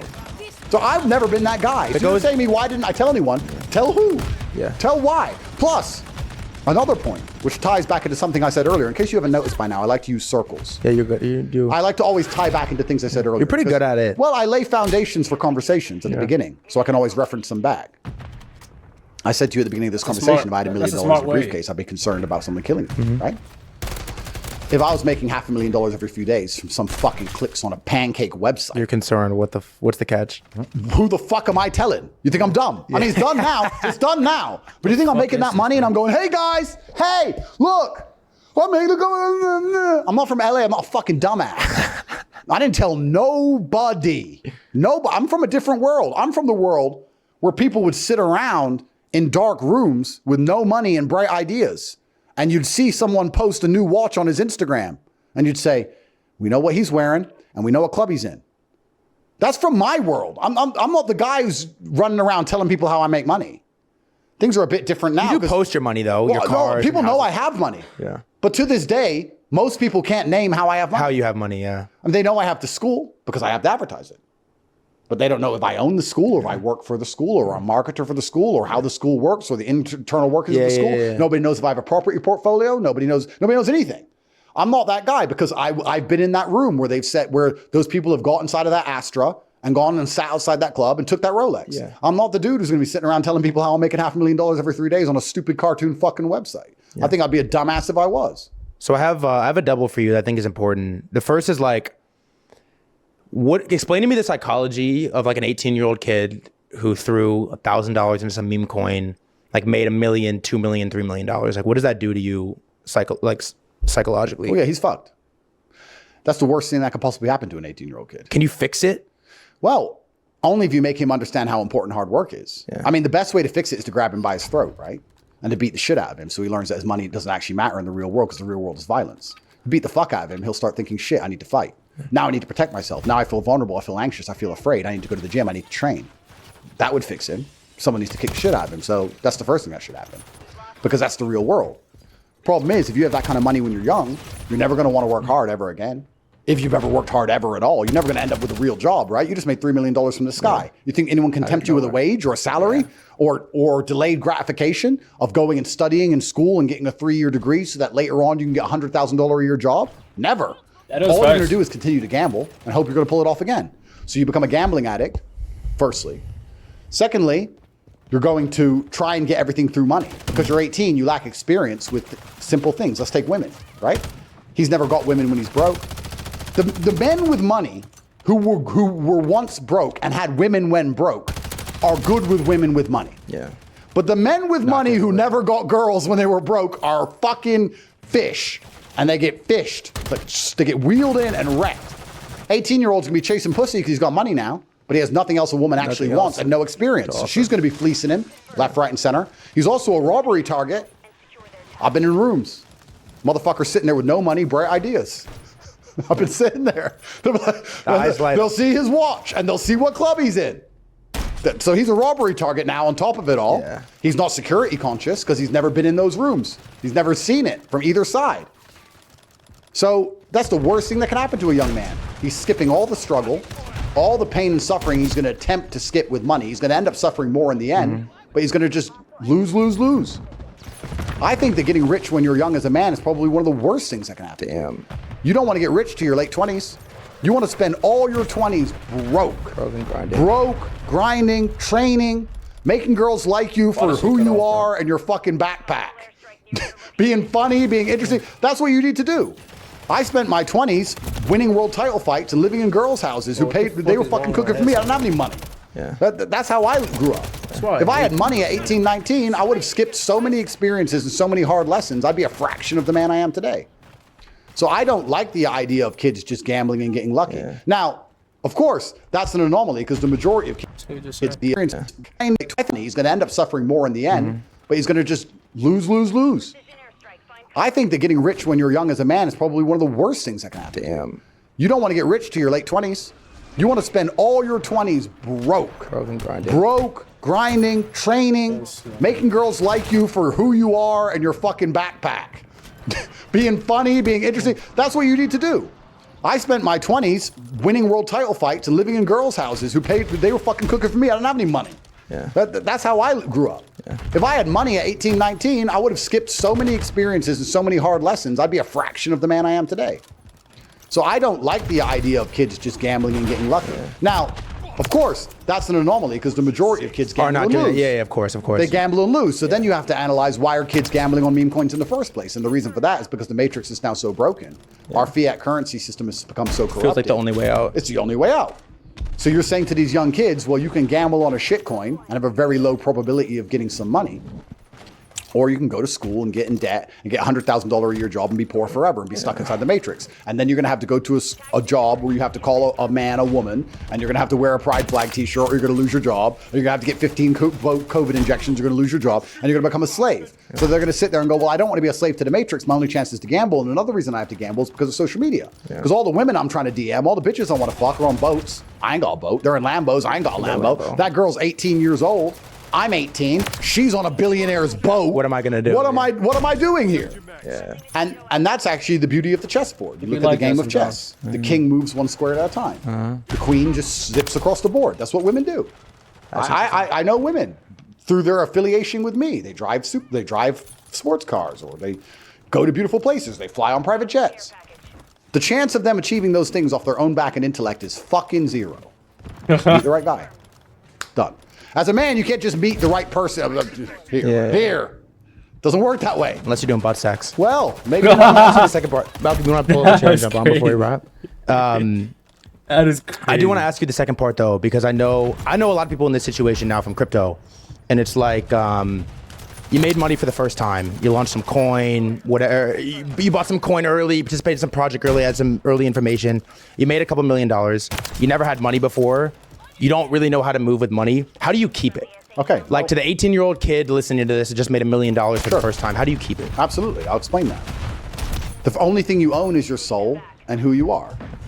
So, firstly, I have an organization called the War Room, which is a global brotherhood. We have 4,000 members. So I'm going to tell everybody the answer. The answer is to join the War Room as soon as you make any kind of money, because the War Room is all about self-improvement. So the first thing you should do when you make money, especially that young, is invest in yourself. The War Room is one avenue, but you should get a speaking coach, and you should get a personal trainer. And Speaking coach. You should learn how to talk and articulate your ideas. Yeah, I like that. You should learn how to speak. Nobody really says that. Well, I said that, if you bro. can't make people understand Literally why at the you think beginning what of you the think, stream, how bro. can you get along in the world? Yeah. You should be able to think of an idea and succinctly and compendiously explain it to people so they sit there and say, yes, I agree with you. You should get a fight coach. You should learn to fight.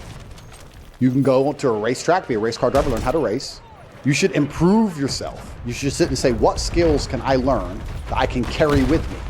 I mean, if you get good at basketball, you need a basket and a ball. Of course. But if you get good at fighting, you have it. If you're good at speaking, you have it. So you should sit there and make a list of all the things that you'll always have with you, and you should upgrade your character. You understand in video games to upgrade your character. You'll see that some levels cannot be beaten unless you upgrade your character. No matter how good you are, you have to level up your character to beat the game. It'd be like that. Well, the levels of life are the same. You're not going to survive Romanian jail if you don't level up your character. You're going to end up preyed upon. So you have to upgrade your character. So if you get money young, that's a massive bonus if you have the right mentality, if your mentality is self-improvement. Now, if your mentality isn't self-improvement, if your mentality is what most of these people's mentalities is, which is arrogance, they didn't get it through luck. They got it because they're smart. They're so smart. They're smarter than everyone else. And they got it because they're so intelligent, and they'll be able to do it again. And God loves them, and they're great. Well, then you're going to see across the next 10 years how much God doesn't love you. When the only woman who will suck your dick eventually ends up cheating on you with your best fucking friend because you're a dork with money. Then you're going to see that nobody actually gives a shit about you, and you're going to learn the hard way.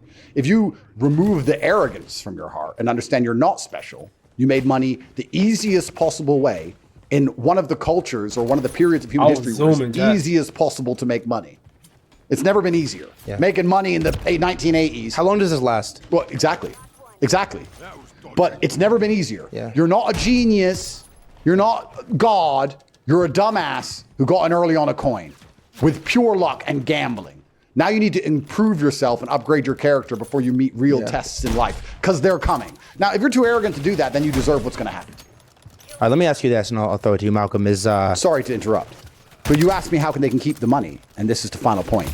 If they upgrade their character, they won't need to keep the money because they'll be able to make. They'll be able to money. run back. That's actually a great take. I'm gonna clip that. Whereas if they don't upgrade their character, they're going to be stuck in their bedroom, jerking off to Pornhub and gambling on meme coins for the rest of their lives. Because you could, if they took it, they kind of did take it all from you. You could run it back. Oh, you can't take everything from me unless you kill me. Because I'm Andrew Tate. Let me ask you this: it's like pretty obvious before the sauna, in chat. crypto and society at large, we're like really rapidly going towards this hyper gambling, just full blown as degenerate as it could get. Right? You look at sports; every second commercial is DraftKings or FanDuel. They fund all the advertising, they fund the arenas, they fund the games. You look even prediction markets. People are betting on everything every second, all times. Every 16-year-old kid is buying meme coins, buying shit coins, gambling in crypto. Like, is it gonna just go further and further and further down this like degeneracy, gambling rabbit hole? And secondly, like, what does that mean for the future of society? Very interesting question, because the Western world now, the matrix is so broken, as we just described, that most young men believe their only way out is to gamble. When you gamble, whether you win or lose, you create no value. That's also one of the very interesting things we were talking earlier about. If you make money from crypto, you learn no lessons along the way. That is true. But also, another thing you do is you create no value. If I become a multimillionaire with a traditional business, I need staff. I feed people's families. I need a big building. I hire builders to come and build it. Now that big building's in that town, it needs more houses around the building, around my factory. We build more houses. I improve the town. We need to build new roads for the town, maybe a school for the town, maybe expand the hospital because my big factory is there, et cetera, et cetera. I have a positive influence on the society, on the nation, and on the families I feed. If you make a couple $1 million off a crypto coin, you've helped nobody. You've helped no one.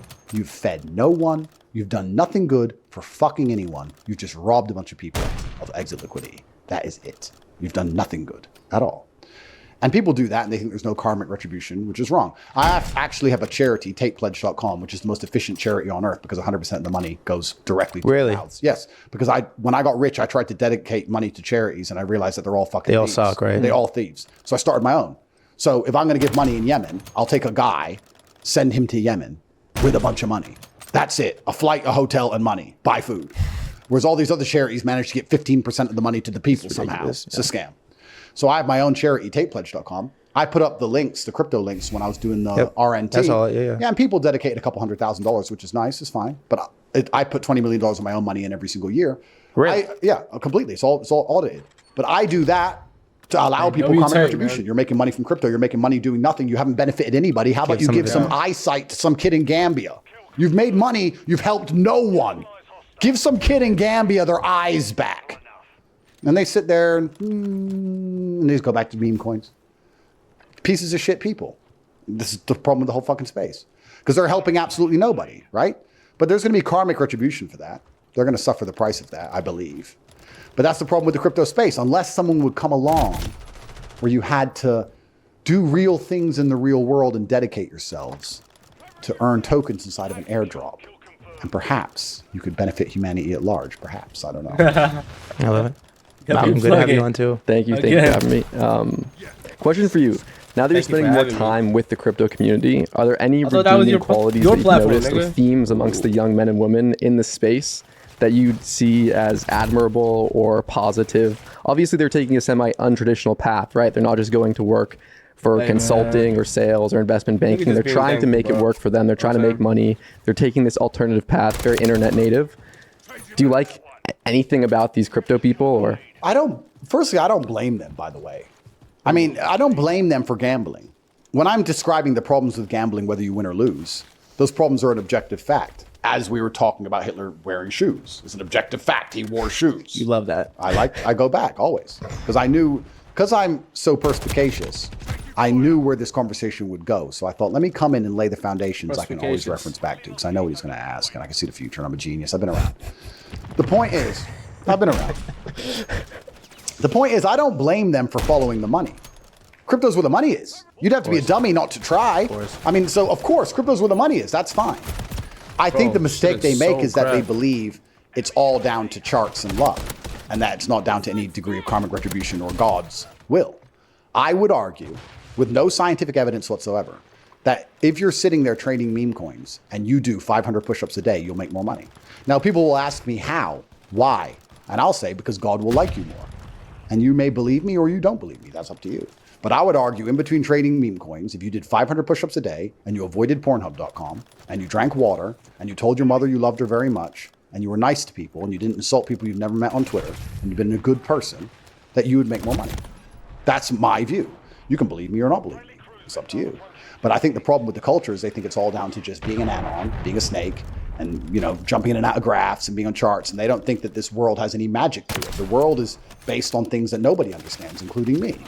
There's a reason why a car can crash and one man will die and one man will not. There's a reason why a plane crashes and someone dies and someone doesn't. There's a reason that none of us will understand, and there's karmic retribution in all things. So I think the crypto community has forgotten that, and they think they can just That's what I'm steal gonna and call lie this and video, cheat. bro. And there's no karmic retribution in any of this. crypto So I'm not mad at karmic them for trying to make money from crypto.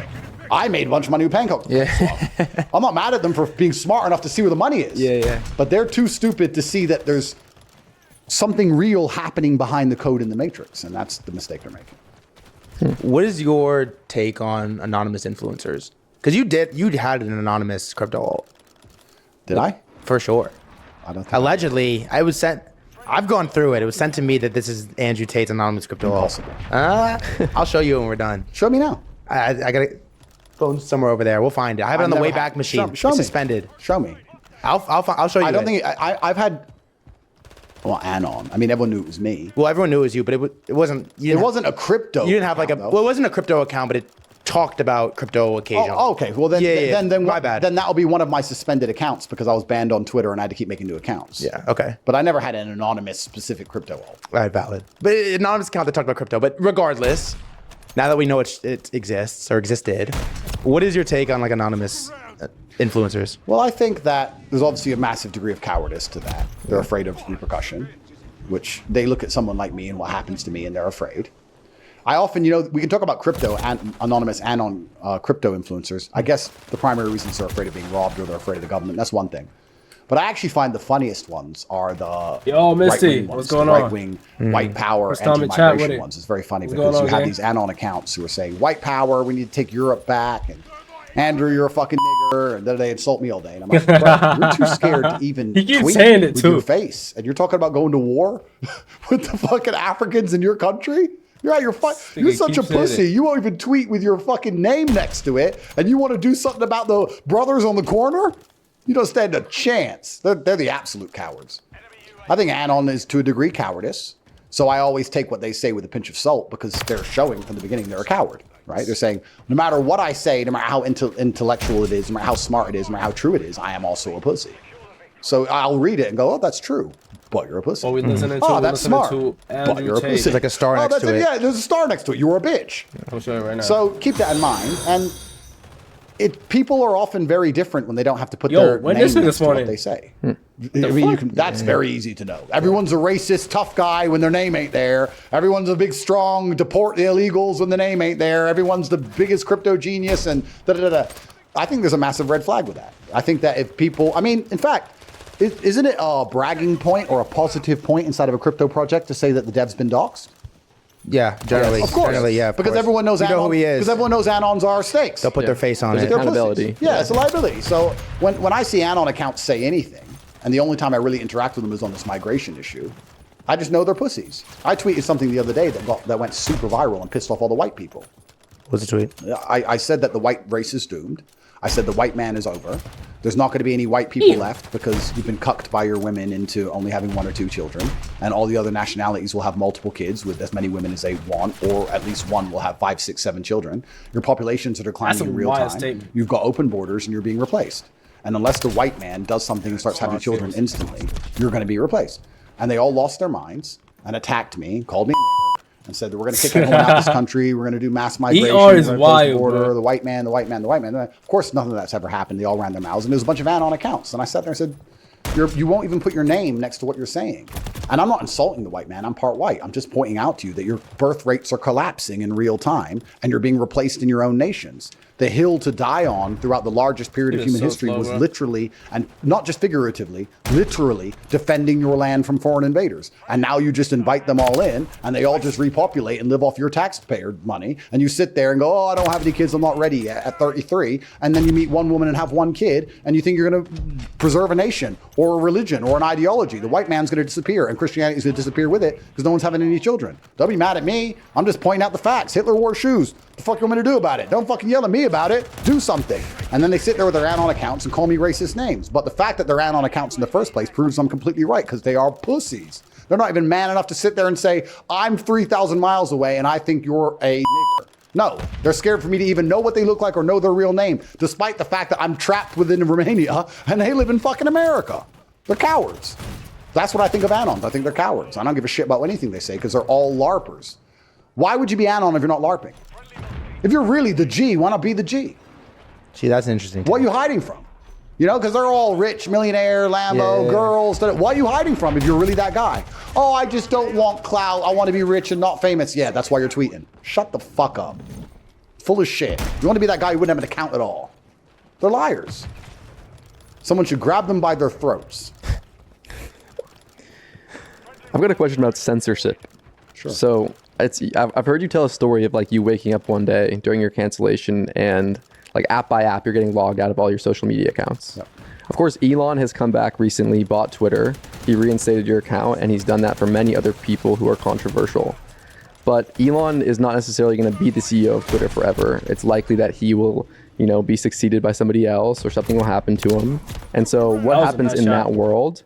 And second part of the question is like, blockchains, a lot of the reasons why many people like them is because they're censorship resistant. Mm-hmm. So it's not a centralized database with the CEO. They can't just press a button and cancel people. So a lot of people in our sphere are like, decentralized social media, this is the future. There's not going to be censorship. What are your thoughts? It's interesting because, firstly, and this is going to be a controversial opinion, but I do understand why there is a degree of censorship. Have you ever been on the social medias with no censorship? It is. It's a bloodbath. It's a crazy place. It's nasty. Yeah. It's messy, bro. And you're never going to have the common person using them because it's just too much to see. So you always need a degree of censorship. And then you go down the path of who decides how much, who decides what's right, who decides what's wrong. Then it becomes this gray area, which is very difficult to maintain. I think the only way out is through with these things. I like to think that even if I understand my accounts won't last forever, I can use them to wake up enough minds that when they eventually do cancel me, it can move enough people to a place where I can be found, as opposed to me just try to survive. I could come on Twitter and just be really meek and try not to get deleted. But I don't believe in that. I don't believe in appeasing the alligator because it's going to eat you one day. So I believe in coming out and swinging. Kill me then. So I'm going to come out swinging. And that's what happened when they deleted me from YouTube. I only had 600,000 subs on YouTube when they deleted me. And now I have 2 million on Rumble. So they made me bigger. So I also think that with this paradigm shift and the fact the pendulum is shifted, I think that getting canceled now is almost a badge of honor. And I think I was the first one to get canceled and get bigger from the cancellation. I said on one of my old podcasts with Patrick Bet-David, who's a great guy, I said, everyone's tired of cancellation and there's huge pressure behind the dam. And as soon as there's a crack in the dam, it's going to break. And the crack in the dam is going to be when somebody gets canceled and ends up bigger than they were before. And then nobody's going to be afraid of cancellation anymore. And everyone's going to start talking and they can't cancel everybody. I literally said those words. It happened to me exactly. And now even YouTube's allowing you to tell the truth about the vaccine, allowing you to tell the truth about election interference because they simply couldn't ban every account. You can't do it. We strengthen numbers. So I don't want to take absolute credit, but I've certainly been a huge part of it. So I'm going to do my best to wake up enough people so that if they cancel me again, the same thing happens. I'll find somewhere to go and I can bring enough people with me. And then once again, they damage themselves. You have to be, to the Matrix, you have to be a poison pill. When you're a coward and you're afraid of retribution, you can't do much to damage a system which is so much more powerful than you. But if you're a poison pill, you can be. It's like being a poisonous toad. You don't stop them from eating you. They just suffer for doing it, right? I can't stop them canceling me, but it's going to damage their share price and they're going to move a whole huge swath of the population to their competitor. I can't stop them putting me in jail, but I can show that the entire legal system's corrupt and it's all set up so nobody trusts the judges anymore. So you can eat me, but you'll pay a price. That's how you have to be. Now, if you're a coward and you're afraid of getting eaten, you can't do that. But if you're like, okay, you can eat me, but you're going to have a stomach ache. It's going to hurt. If you're that guy, you're okay. So I'm not afraid of getting canceled because eventually if they delete me, everyone's going to say, the censorship's back, fuck this place today, and they're going to suffer. So it's fine. There's this interesting take from Charlotte Fang, who's the founder of Milady's, an NFT project. And the take is something along the lines of, it's an article. It's The Cancel Will Inherit the Earth. And it basically says that there's like a threshold at a certain point. There's more influential, interesting, powerful people that are canceled than not. 100%. So staying on the side of not canceled, you actually lose out because the other side is more powerful. Yeah, it's nothing at all than all at once. And I really believe I was one of the first people to get canceled, who got bigger than ever. And now a bunch of other people have been canceled and haven't even disappeared. And they can't even get rid of me from these platforms. I'm still all over them. I mean, what's the cancellation done to me? Did any of these people like thank you? Like other canceled people? Like, do you have like, is there like a group chat? Like canceled? Yeah, it's like a group chat, but canceled. I'm also very careful who I talk to. Like, I don't really? I'm not too friendly with too many people. Why is that? Publicly or at all? I mean, publicly I can interact with somebody, but privately there's very few people I talk to. Because, I don't know. That's a good question. Why do I not talk to many people? I have my mission. I'm Indiana Jones. I'm in the cave and I have the golden egg in front of me. I don't need to talk to people outside the cave. I'm busy. But couldn't you like use some of these people to harness better ability to capture the golden eggs? I'm already there. But you haven't grabbed it yet. Not yet, but I'm inside the cave. They're far away. You're inside the cave. But there might be a booby trap right when you grab it. Perhaps. Good thing I'm built different. Hard to kill. You are hard to fucking kill. That's right. So I'm fine. I'm ready. All right, another question. Fire. So you've built potentially the strongest internet community in the world. And it's all, as you said, military-aged men who look at your content as a source of truth and as kind of like an antidote to all the nonsense that's out there. Having this internet community is a very powerful thing. I'm curious what you think in the long term as we move forward, as more people spend more time on the internet. Like, what is the impact of this community going to be on the world order? Well, that's a really good question, because when you inspire masculinity in men, they're naturally resistant to slavery, as we spoke about earlier. So I think that as more and more men follow me, it's going to be harder and harder for the Matrix itself to instigate and implement any of their bullshit slavery agendas, which they're coming up with in real time and trying to do right now. I know I've been detrimental to the world conquest plans of 2030. I know I have. So I have to be very careful with what I say, and I just try my very best to inspire bravery within men. I just want men to not be afraid of taking the brave choice anymore. That's all they have to do. That's all it takes for us to resist the global oppression which they're going to try and bestow upon us and the future generations. If that gets me killed, it gets me killed. I don't think I'll be here forever. But I think that a world with more masculinity in it is a better world. And I believe that because masculinity is designed to protect. And it's designed to do things which are bigger and greater than yourself, and to not only live selfishly and hedonistically, to look at the world and say, this isn't about me, it's about my tribe, my culture, my religion, my country. This is about things I care about that aren't me, and I'm prepared to suffer for the good of them. That's why men suffer working bullshit jobs for their families. That's what men do. We're built to suffer. So I think inspiring that inside of young men is going to be a fantastic thing for the culture and society at large. I think that's the reason we're in the trouble we're in today. The reason they got away with the COVID scams, because not enough men were doing what I was doing, which was breaking the law because it was the law. Don't go outside. Going outside. Because I know this is a lie. Don't drive. Driving. Don't fly. Flying. If everyone was like me, it would have been over in a week. Everyone was scared. So we have to try and instill masculinity in men. And all the things I talk about, bravery, brotherhood, all these things are basically anti-oppression tools. If you have a bunch of brave men in a group, how are you going to make them do anything? You can't. You need a SWAT team. It's hard. They don't want to listen. That's what it takes to resist the slavery, because I saw an interesting quote. Someone said something the other day. You have to know darkness. You have to know your own darkness to see darkness. Ooh. And it's completely true. And I think there's a lot of people out there who don't understand how evil the people in charge of the world actually are. And the reason I know that they're evil is because I know my own darkness, and I've seen all of the darkness of humanity throughout the different echelons I've climbed up. I've seen the darkness of those rooms of people sitting there planning to rob his Rolex. I've seen the darkness of sitting in rooms where they're planning murders and the guy gets stabbed. I've seen darkness of people trying to kill me myself. I've seen the darkness of a government locking me up knowing I've done nothing wrong. I've seen endless darkness.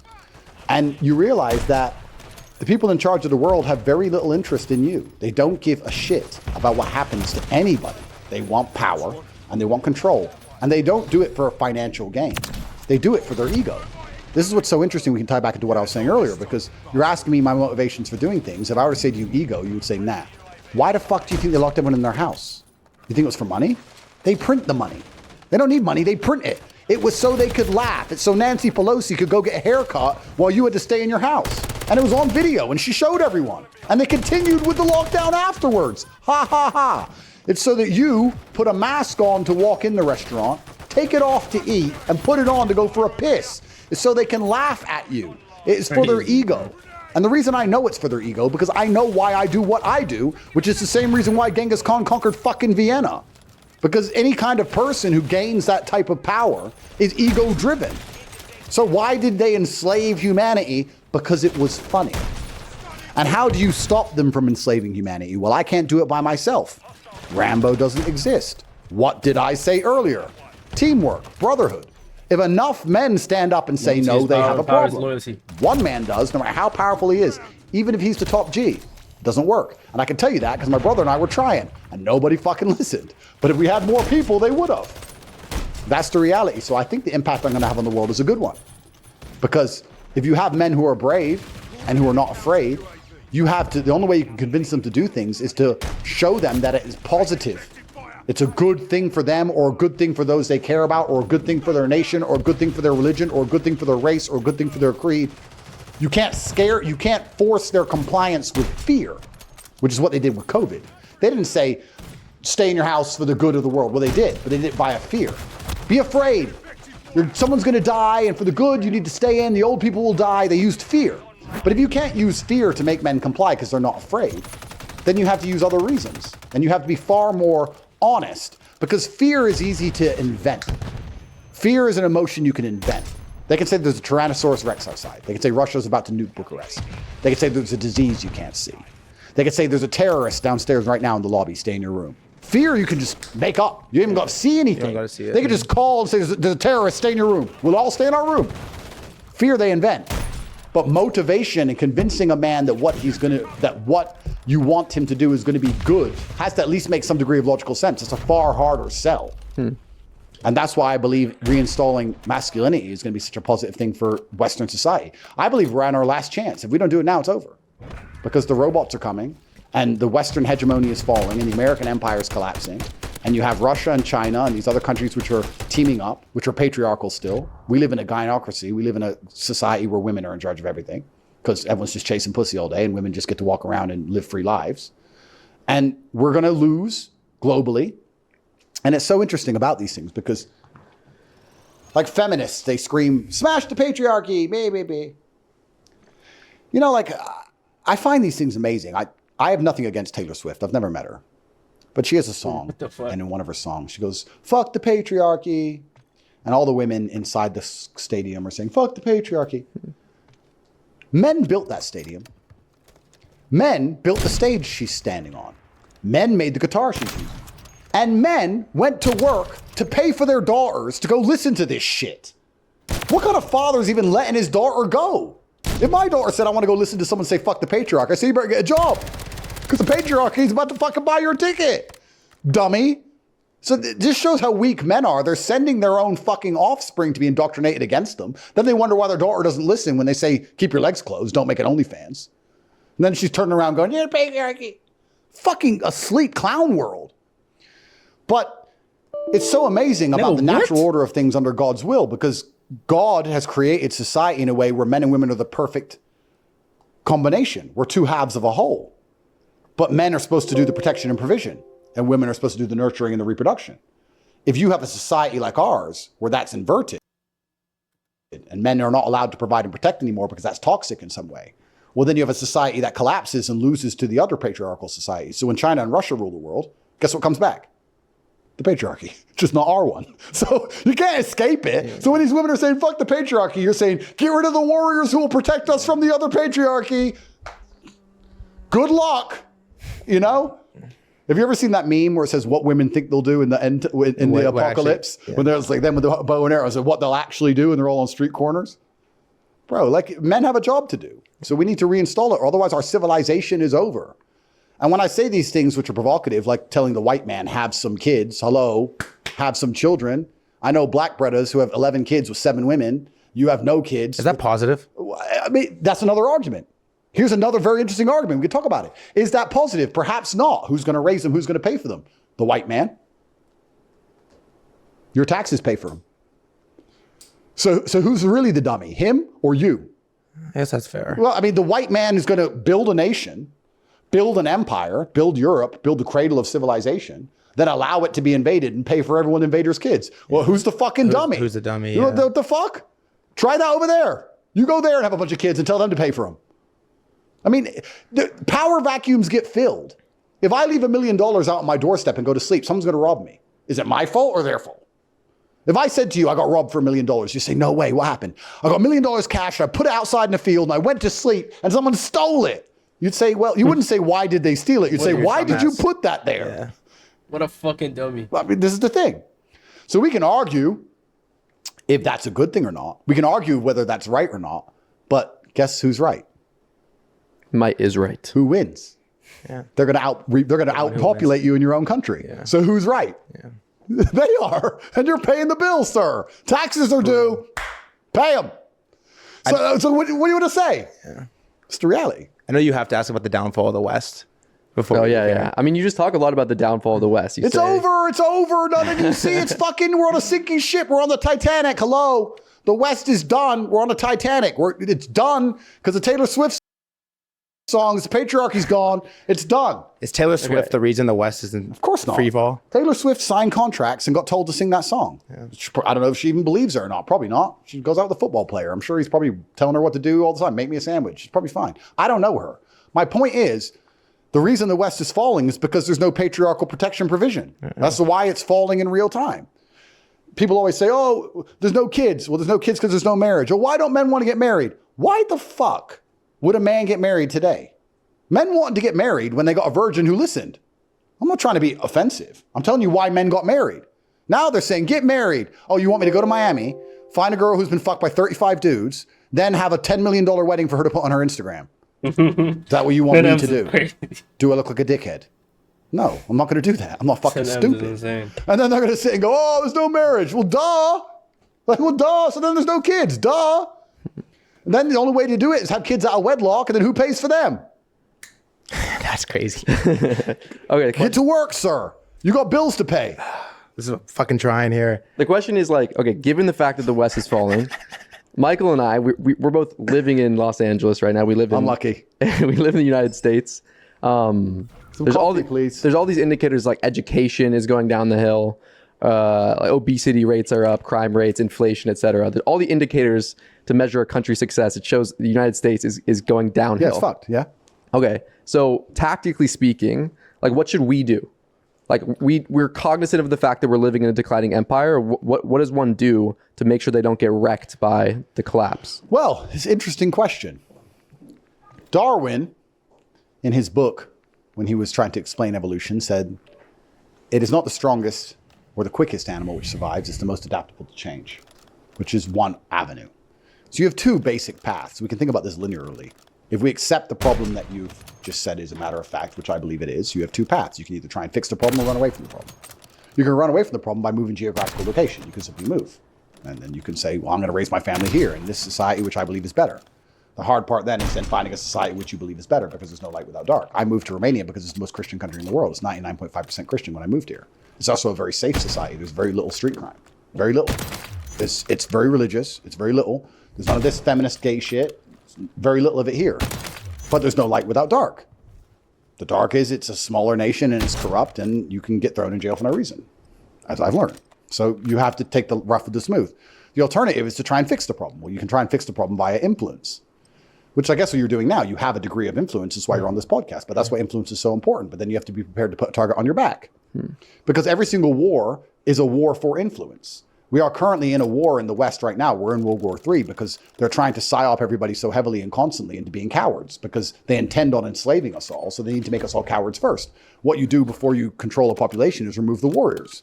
You used to turn up and kill all the army and kill all the military-age males and then make them slaves. Now they can't kill us, so they just try and cut all our balls off via psyops. Psyop us all into being cowards and being scared of having a target on our heads so they can come along and enslave us all. That's what they're currently trying to do. So you have to use your influence to fight because every single war is a war for influence. Why did Putin send tanks into Ukraine?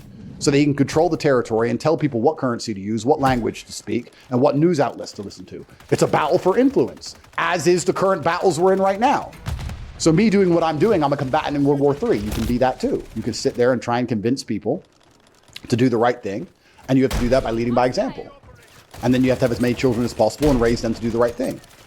That's the best you can do. Will it save society? I don't know. Will there be karmic retribution for it? Probably. And then if you want to be really smart, you can do both.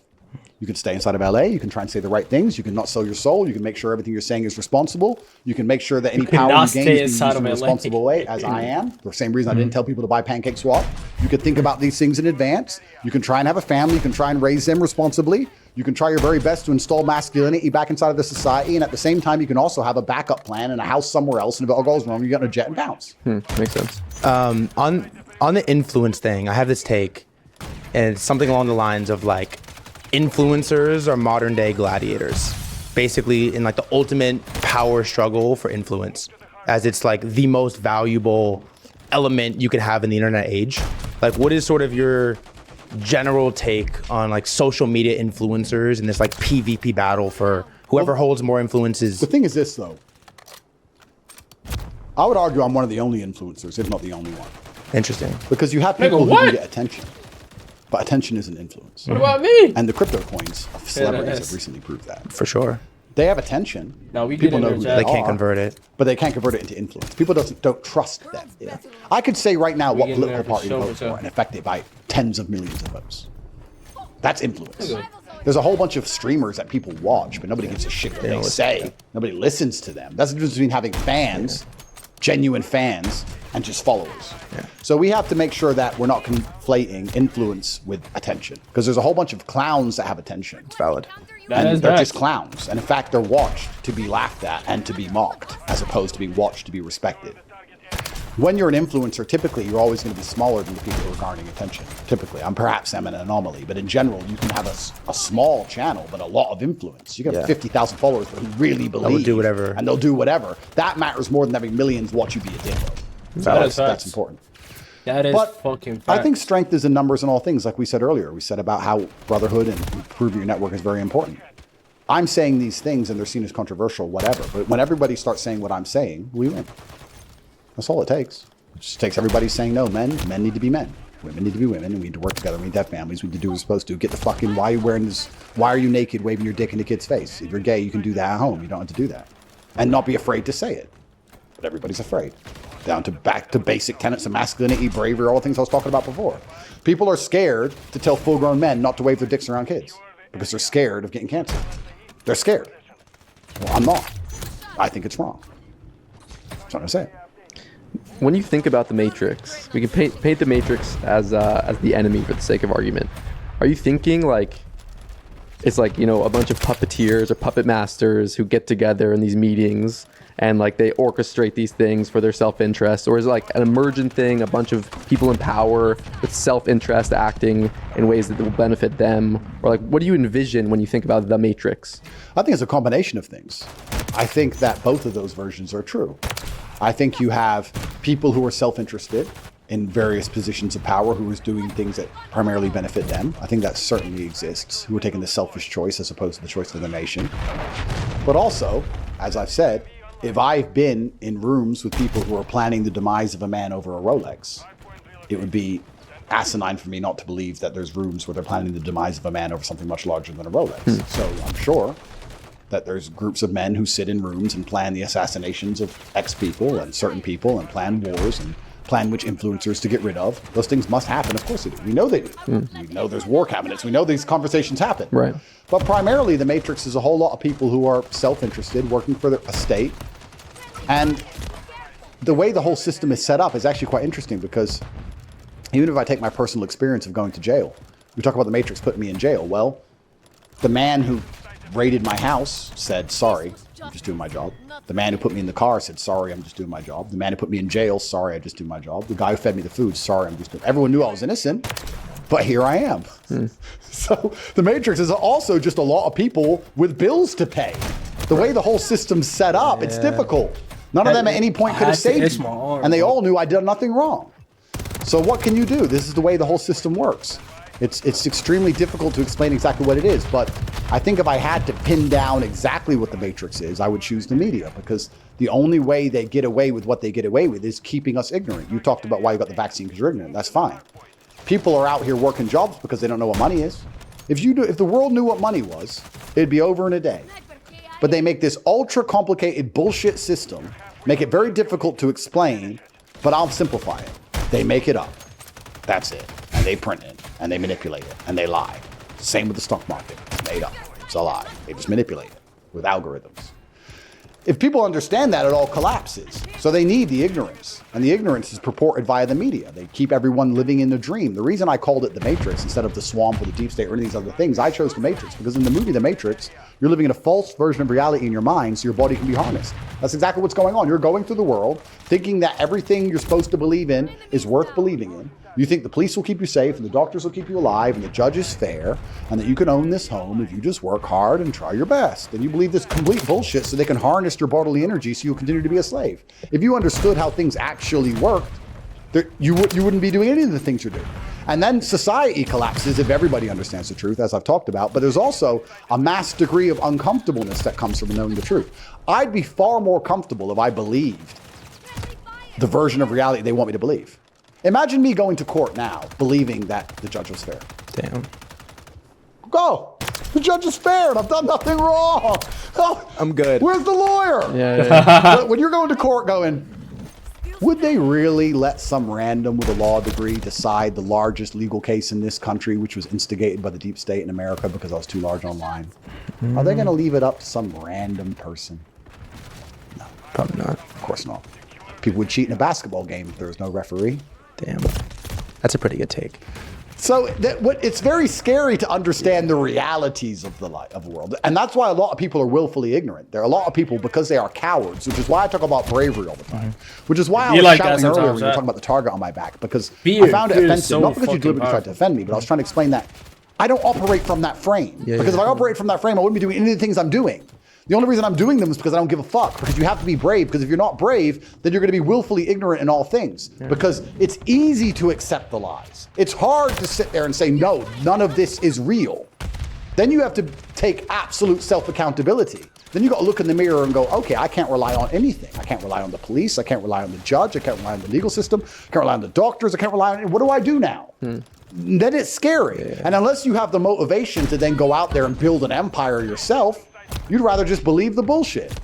And that's what most people do. They're just like, it'll be okay, and just believe the garbage. And go cast their vote. For the most part, people lack. When you eventually die, that motivation, do you think you'll be assassinated? Comfort. Niggas. Hey. I'm no longer public enemy number one. When I got locked up and put in jail, I was public enemy. Who's public enemy number one right now? There's people they want more than me now. They want to be comfortable. Which is good. Because you don't have to be the fastest man.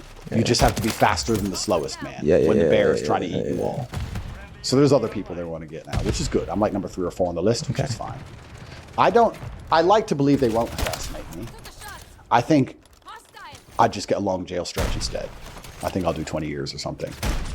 Damn. When I eventually die. Manifestation, bro. Damn.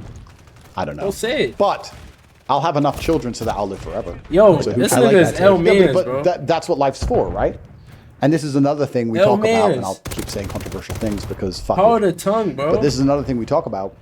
If you I was talking to one of my friends, and he's a white guy, and he saw my tweet, and me and him were discussing it back and forth. And he said what you said. Is it good that you black guys just have kids with all these women? And I said, well, perhaps not, but your biological legacy is being limited by the whims of one female. Because you've had one kid with a woman, she doesn't want any more, and she won't let you have kids with anyone else because she'll cry. Boo, boo, boo. Her tears matter more than your biological legacy. Boo hoo, because you're a little pussy. So you're going to let some woman and her crybaby tears, the woman who wants Instagram likes and for you to buy her nice cars, control your biological legacy into eternity, and she's not even going to give you more kids. So you're stuck here with one. What's better, that or having a bunch of baby mamas? Well, I know which one I'd rather have on my deathbed. I'd rather have my 6, 7, 8, 9 sons come to me. I don't care which mothers they come from. They all come to me and say, yes, sir. What is it going to take, sir? I've got your back. That's what I prefer. As opposed to one woman who goes, well, I didn't want to get pregnant again, and you're not allowed to cheat. Boo, boo, boo, boo.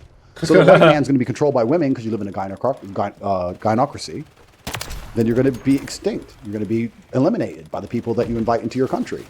Because Muhammad is having 11 kids with whoever he is on your dollar. Sir, so you better do something about it. We can continue to raise an Islamic army to conquer your Christian nations. Whatever. But this is the bottom line of reality. It's how it works. Hitler wore shoes. You love saying that. Because you won't say it. It upsets you. I said it. Say, I wear shoes like Hitler. I said it earlier. No, say the whole I said it thing. earlier. Say it in one line. I wear shoes. Hitler also wears shoes. No, I wear shoes. I wear like shoes. Hitler. Hitler also wears You're shoes. a pussy, bro. We gotta wrap here in a minute. But do you have anything major you want to throw on? I think we're good. I think we're pretty good. What's your relationship with Aiden Ross right now? I'm worried about him. He went to hospital, I heard. Yeah, what? Damn. There's rumors he's at the compound right now. At my house? Yeah. Impossible. You're hiding him. You're hiding him is what I heard. He's training. vanished. I don't know where he's gone. I've actually messaged him a few times. I don't know where he's gone. I like Aiden, but he's a perfect example. He is a perfect example of why you can't get people money early. Really? Well, look at him. He's a kid. He doesn't do any real work. He sits on streaming websites, fucking gambling, a dumbass. Keeps going on and off drugs. And just being an idiot. Falling in love No with way, breaking bro. up and going on If and off he's back drugs, on getting lean, bro. fat, putting on loads of weight. Like the guy's, he's That's too young tough. to get rich. You can't give a kid a $50 million snatches streaming crazy. contract. People consider me smart and wise. 22. I appreciate that. bro. But at 19, I was a dickhead. Who isn't? When did you You're a stop? kid. When did you stop becoming a dickhead? Well, I don't know Listen, where to start. bro. If Aiden is back It on sits lean, on bro. streaming website. I like Aiden, but he's a perfect example. He is a perfect example of why you can't get people money early. Really? Well, look at him. He's a kid. He doesn't do any real work. He sits on streaming websites, fucking gambling, a dumbass. He keeps going on and off drugs and just being an idiot. Falling in love with whores, breaking up and going on and off drugs, getting fat, putting on loads of weight. Like he's too young to get rich. You can't give a kid a $50 million streaming contract. People consider me smart and wise.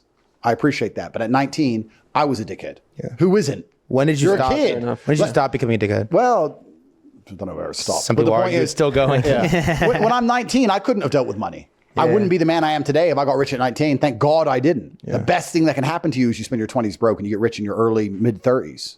And then you can spend your 30s, 40s, 50s rich. You can still get a 19-year-old girlfriend at 49. It doesn't matter. Yeah. Girls love older men. It doesn't matter. So getting rich when you're young is the worst thing. Aiden's a perfect example of that. So I pray for him and I hope the best for him. And if it was up to me, well, you know what he needs. Yeah. What does he need? I don't know what values, belief. He needs to be grabbed by the throat. He Damn. needs the shit kicked out of him. Would you do it? Would you do it as a friend? Of course. I care about Aiden. I would happily kick the living fuck out of him so that he learns the truth about the world. You guys had some of the best streams. But he'll learn the truth about the world. He'll learn that his money means nothing and his stupid kid followers mean nothing and drugs mean nothing means anything when I'm strangling him and he needs to go to the gym.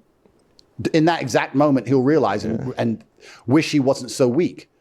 He'll be trying with his little faggot mincy fingers and he'll think, why am I so weak? And perhaps he might do something about it. Because men learn through fear, right? That's how we learn. Bro. When you're scared and afraid is how you learn things. If you're so arrogant you feel no fear, like a lot of these young kids do, they don't learn anything. But if he was about to pass out, getting the shit kicked out of him, he'd probably train harder after. Yo, we forgot the. So I care about Aiden, and I'd happily kick the fuck out of him if that's what it took. Yes. Forgot. One last question for the crypto community, and then we can wrap. I think like with all these celebrities coming into the space, Aiden and I know versus we've talked, bro. you're kind of different. Chat, You've been who here y'all for a got? long time. You have different intentions. They're more Who pure. y'all got, chat? But one of the concerns of celebrities entering the space is they have all this stuff going on. They have like concerts and celebrity stuff, and they're busy. And to be successful in crypto, it takes a lot of dedication, a lot of time, a lot of hard work. Like, what is a day in the life of Andrew Tate now that you're becoming a crypto founder? Like, how is it crypto in the morning? Is it like, you know? No, that's a good question. Praying in the afternoon. That's a good question. But to answer it, I'll say that I'm not an influencer with a business. I'm a businessman with influence. Ooh. So I have always been working 12-hour days. I see. Before crypto, I was working 12-hour days running the largest online educational platform on the planet. And before that, I was doing something else. So I've always been working. I do 12-hour work days. I'm not an artist who sings. I'm not an influencer who does stupid streams. I do emergency meetings, which are educational. Yeah. I produce videos, which are educational. And I work. And anybody who knows me or has been around me will say all he does is work. So I'm already been working. Now I'm just going to work on this. I've always been a worker. And then you can also tie back into people who have influence and people who have attention. And then you can also go into the third point, which I believe is Darwinian. There's a degree of Darwinism. What's the word I'm looking for? Darwinism? Darwinism. There's a degree of Darwinism with these things. If you're going to believe a rapper gives a shit about you or crypto or their project, you deserve to lose your money. I mean, if you're going to sit there and go, this rapper who can't string a sentence together gives a shit about crypto and me and wants to make me, well, then you, come on. You'll be naturally selected. Yeah, you can be naturally selected to lose your money. Yeah. But I don't think people believe that. People believe others will believe that so I can get in and out before the others realize and I can scam the other people. so they deserve again to lose because they're trying to scam other people. So it's all just a mess. I think anyone with a brain can sit there and think, well, if this famous person launches a coin, do they really give a shit about me or crypto? And then you have to sit there and analyze it yourself. There's Darwinism involved in it. And I don't feel sorry for any of these people. But yeah, there's in fact, one of the guys I'm working with on Daddy Coin, because Daddy's not my coin, because I just jumped on it. He even said that. He goes, I never imagined Andrew Tate to be online 19 hours a day. If I message you, you're awake. So yeah, I sleep 3 hours. You respond fast. I barely sleep. My DMs. I barely sleep because I can't. So it's easy for me. But you're born for crypto. No, I'm born for work. I'm either training or working. That's all I want to do. I don't want to do anything else. I don't want to relax. I don't want to sit on a beach. All that shit is boring. I want to come. That's how I drive, bro. I've set on fire. It's mine. I'm taking it. So even he was impressed. He's like, I've never seen anybody work like you, let alone someone as famous as you work. Most famous people just want to do a tweet and they're like, I'm done now. Yeah. That's not who I am as a person. So for me, it's not an issue. All right, here's the last thing I want to ask you, and we can wrap. Is we've talked about all the negative characteristics within like the average crypto community person, right? Like the vermin, the scum, they make money fast, they don't have any values, they don't have any skills. But one is sort of the reality is that that's the scene, that's the demographic. And two, you even said it yourself that you don't blame a lot of these people for believing there's no other way but to hyper gamble, hyper trade our way out of it. Yep. So my question to you, final wrap question is like, what is your advice to these people listening that are in this sort of rat race forever cycle? Well, I would like for there to be a culture shift. And irregardless of whether I instigate the culture shift with my coin or not, let's imagine my project wasn't coming. I still think there should be a culture shift. I believe that crypto will be a better place if there's genuine accountability involved. If someone rug pulls or scams or recommends a scam or supports a celebrity who is scamming you ever once, everybody should tell that person to get fucked. And instead of trying to rob each other, which I said they're all trying to do on these scams, instead of just trying to self-profit and be a selfish little shit, if everybody held people accountable, it would fix the entire space. We said earlier today about politicians. The reason they get away with what they get away with is because they're no longer accountable to their constituents. That's the problem you have in the entire crypto space. All of your influencers aren't accountable because they keep getting away with scamming you. All the people with influence just scam, rug pull, support scams, say bad trades, and everyone just continues to follow them and believe in them. That's human nature, right? If I allow you to come and rob my store and do nothing about it, you're going to continue to rob my store. Of course. That's normal. If I leave my door open and allow you to rob my house and I don't do anything about it, you're going to rob my house. The problem with the crypto space is no one's holding anything accountable because everyone's so selfish. Everyone's so self-absorbed. They're thinking, well, I know this person's a scammer. I know this is a scam, but I can get in and out and make money and then everyone else will just lose, which is very short-sighted. And the karmic retribution of that is that you're now living inside of an industry and have an entire space built by and run by dickheads. When I did my crypto thing a month ago, I was sent a list of the crypto influencers and I spent perhaps 3 seconds. Was that on the list? No. I spent perhaps 3 seconds on each one's account. And I just knew they were all just dickheads. This is loser. But you chose to do Thread Guy's podcast. Loser. Yeah. Because you identified something good in him. Well, I don't even completely understand my own motivations. Remember, if you analyze the magic, it's lost. So here we are. It's fate. But all these crypto influencers are losers. Bro. And if you're going to sit there and go, oh, but this guy tweeted about it. Well, that guy's a fucking scamming loser. So, and he scammed you a bunch of times before. And now you care because it's some other celeb. Well, then you're a dumbass. It's Darwinism. The problem with the whole space is that the whole space is built on bullshit and built on deception. I'm going to do my very best to fix it. And even if I don't, people should be ready for this shift anyway. People should be listening to what I say and say, irregardless of Tate's project, he's right. This needs to change anyway. Yeah. Irregardless of me and my project, this needs to change anyway. It's a problem. It's a fucking mess. Yeah. And if you don't change it, the only other way you're going to ever have it fixed is regulation from government, and they're not much better. They're no better. So you need to have a high trust society. Let's look at Romania, right? We just talked about Romania. Why is Romania safe? Does it have more cops on the street? No. Does it have larger budgets for police? No. It's a poor country. Why is it safe? Because people together unified don't want it to be a shithole. So they're like, okay, well, this is a Christian nation. I said this story on many different podcasts, but it's true. I got on a taxi when I first moved here. I saw a girl walking through the park at 2 a.m. I said, in London, girls don't walk through the park at 2 a.m. And the guy said to me, but that's a Romanian girl. Romanian man wouldn't hurt a Romanian girl. That's what he said to me. And that blew my mind that they think that way. So the whole country is like, no, We're stuck together and we want it to be a certain way. That's how high trust societies work. They don't work with more police. They don't work with army everywhere. They don't work with cameras everywhere. There's a high trust society. Right. If you want crypto to work, you need to start holding these dickheads accountable for what they're doing, but they're not. I see tweets of crypto influencers scamming 2 days before and then tweeting a new ticker and everyone going buying. What do you expect? If you're going to let them rob you, you're going to get robbed. Yeah. Well, that's the game. I mean, there are a fair amount of high integrity builders in the crypto space. I'm sure there are. And you're trying to be a new one, right, into the space. But there are, and if you believe in karmic retribution, then like as history plays itself out, you like to think that the people with good intentions in crypto will be the ones that win and take over the space, and that messaging will proliferate. I hope so, but there's a lot of them primarily, from what I can see, in utility, much more than meme coins. Meme coins is a fucking mess. Meme coins is a mess. Yeah, meme coins It's a cesspool. It's a cesspool. Yeah, utility. It's gambling. It's gambling. It's gambling. Yes. Utility is a lot better. You're Yes. right. You're right. You're right. But why can't it be applied to the meme coin space? The same thing. There's a whole bunch of crypto influencers, and everyone knows what I'm talking about, who's just scamming everybody. Yeah. Before I click the red button on this podcast, is there any final things that you want to say to crypto, keep saying to that the too. world, to me, to anybody listening? What are you going to do with your money you've made?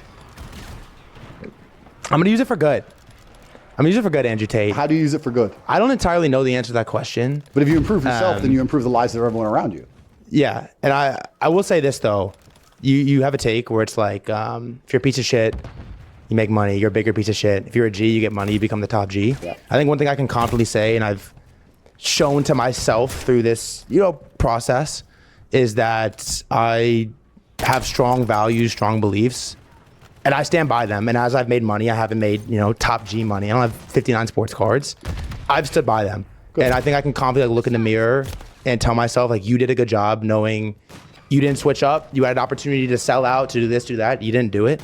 And I think as I make money, as I level up, as I grow influence, as I grow a platform, I think the only goal is to stand by that. And then what comes out of it, the karmic retributions, are going to be positive. Well, I think that Look at these fucking one of the best rats. things about being a man is that if you improve yourself as a man, you automatically improve the lives of everybody around you. You improve the life of your family and everyone who relies on you and everybody who cares about you and you care about. So improving yourself, self-improvement, improves society at large. Because I like you now, you're a friend of mine. I think next time we see each other, we should fight. And I think you should spend this time training. And we'll have an MMA fight.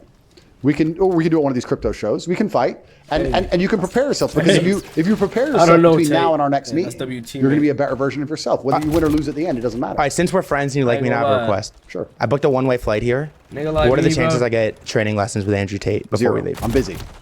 Go train. Do it. Let me know when you're ready, and we'll fight. And we'll fight, and win or lose. If you try your very best to prepare between now and then, you'll be a better version of yourself. And if we fight, You have money, you have time, you can go to the gym. if we fight, you'll come back on the podcast. Sure.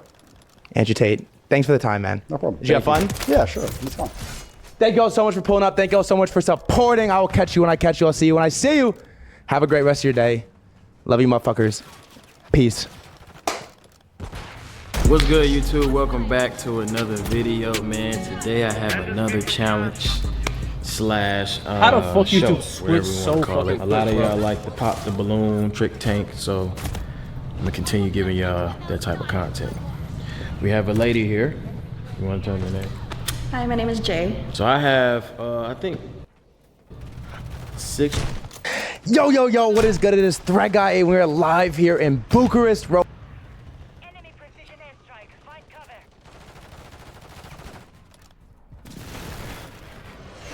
About to end the stream, man. It's the last game.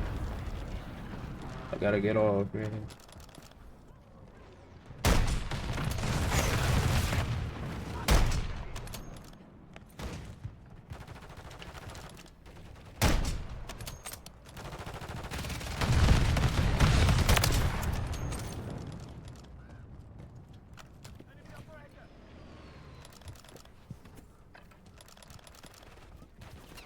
Remaining.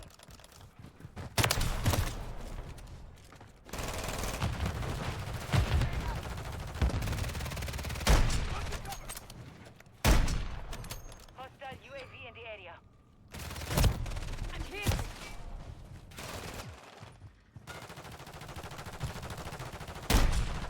Out of it, tough.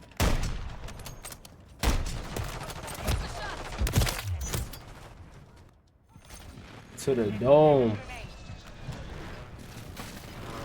Watch, I hit this shot.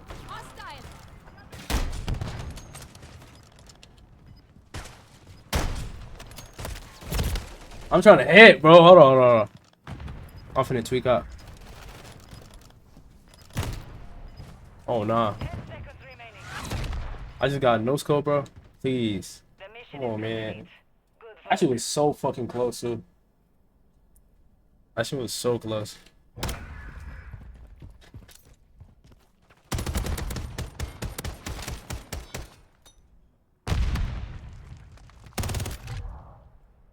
Alright, chat. W stream on some shit.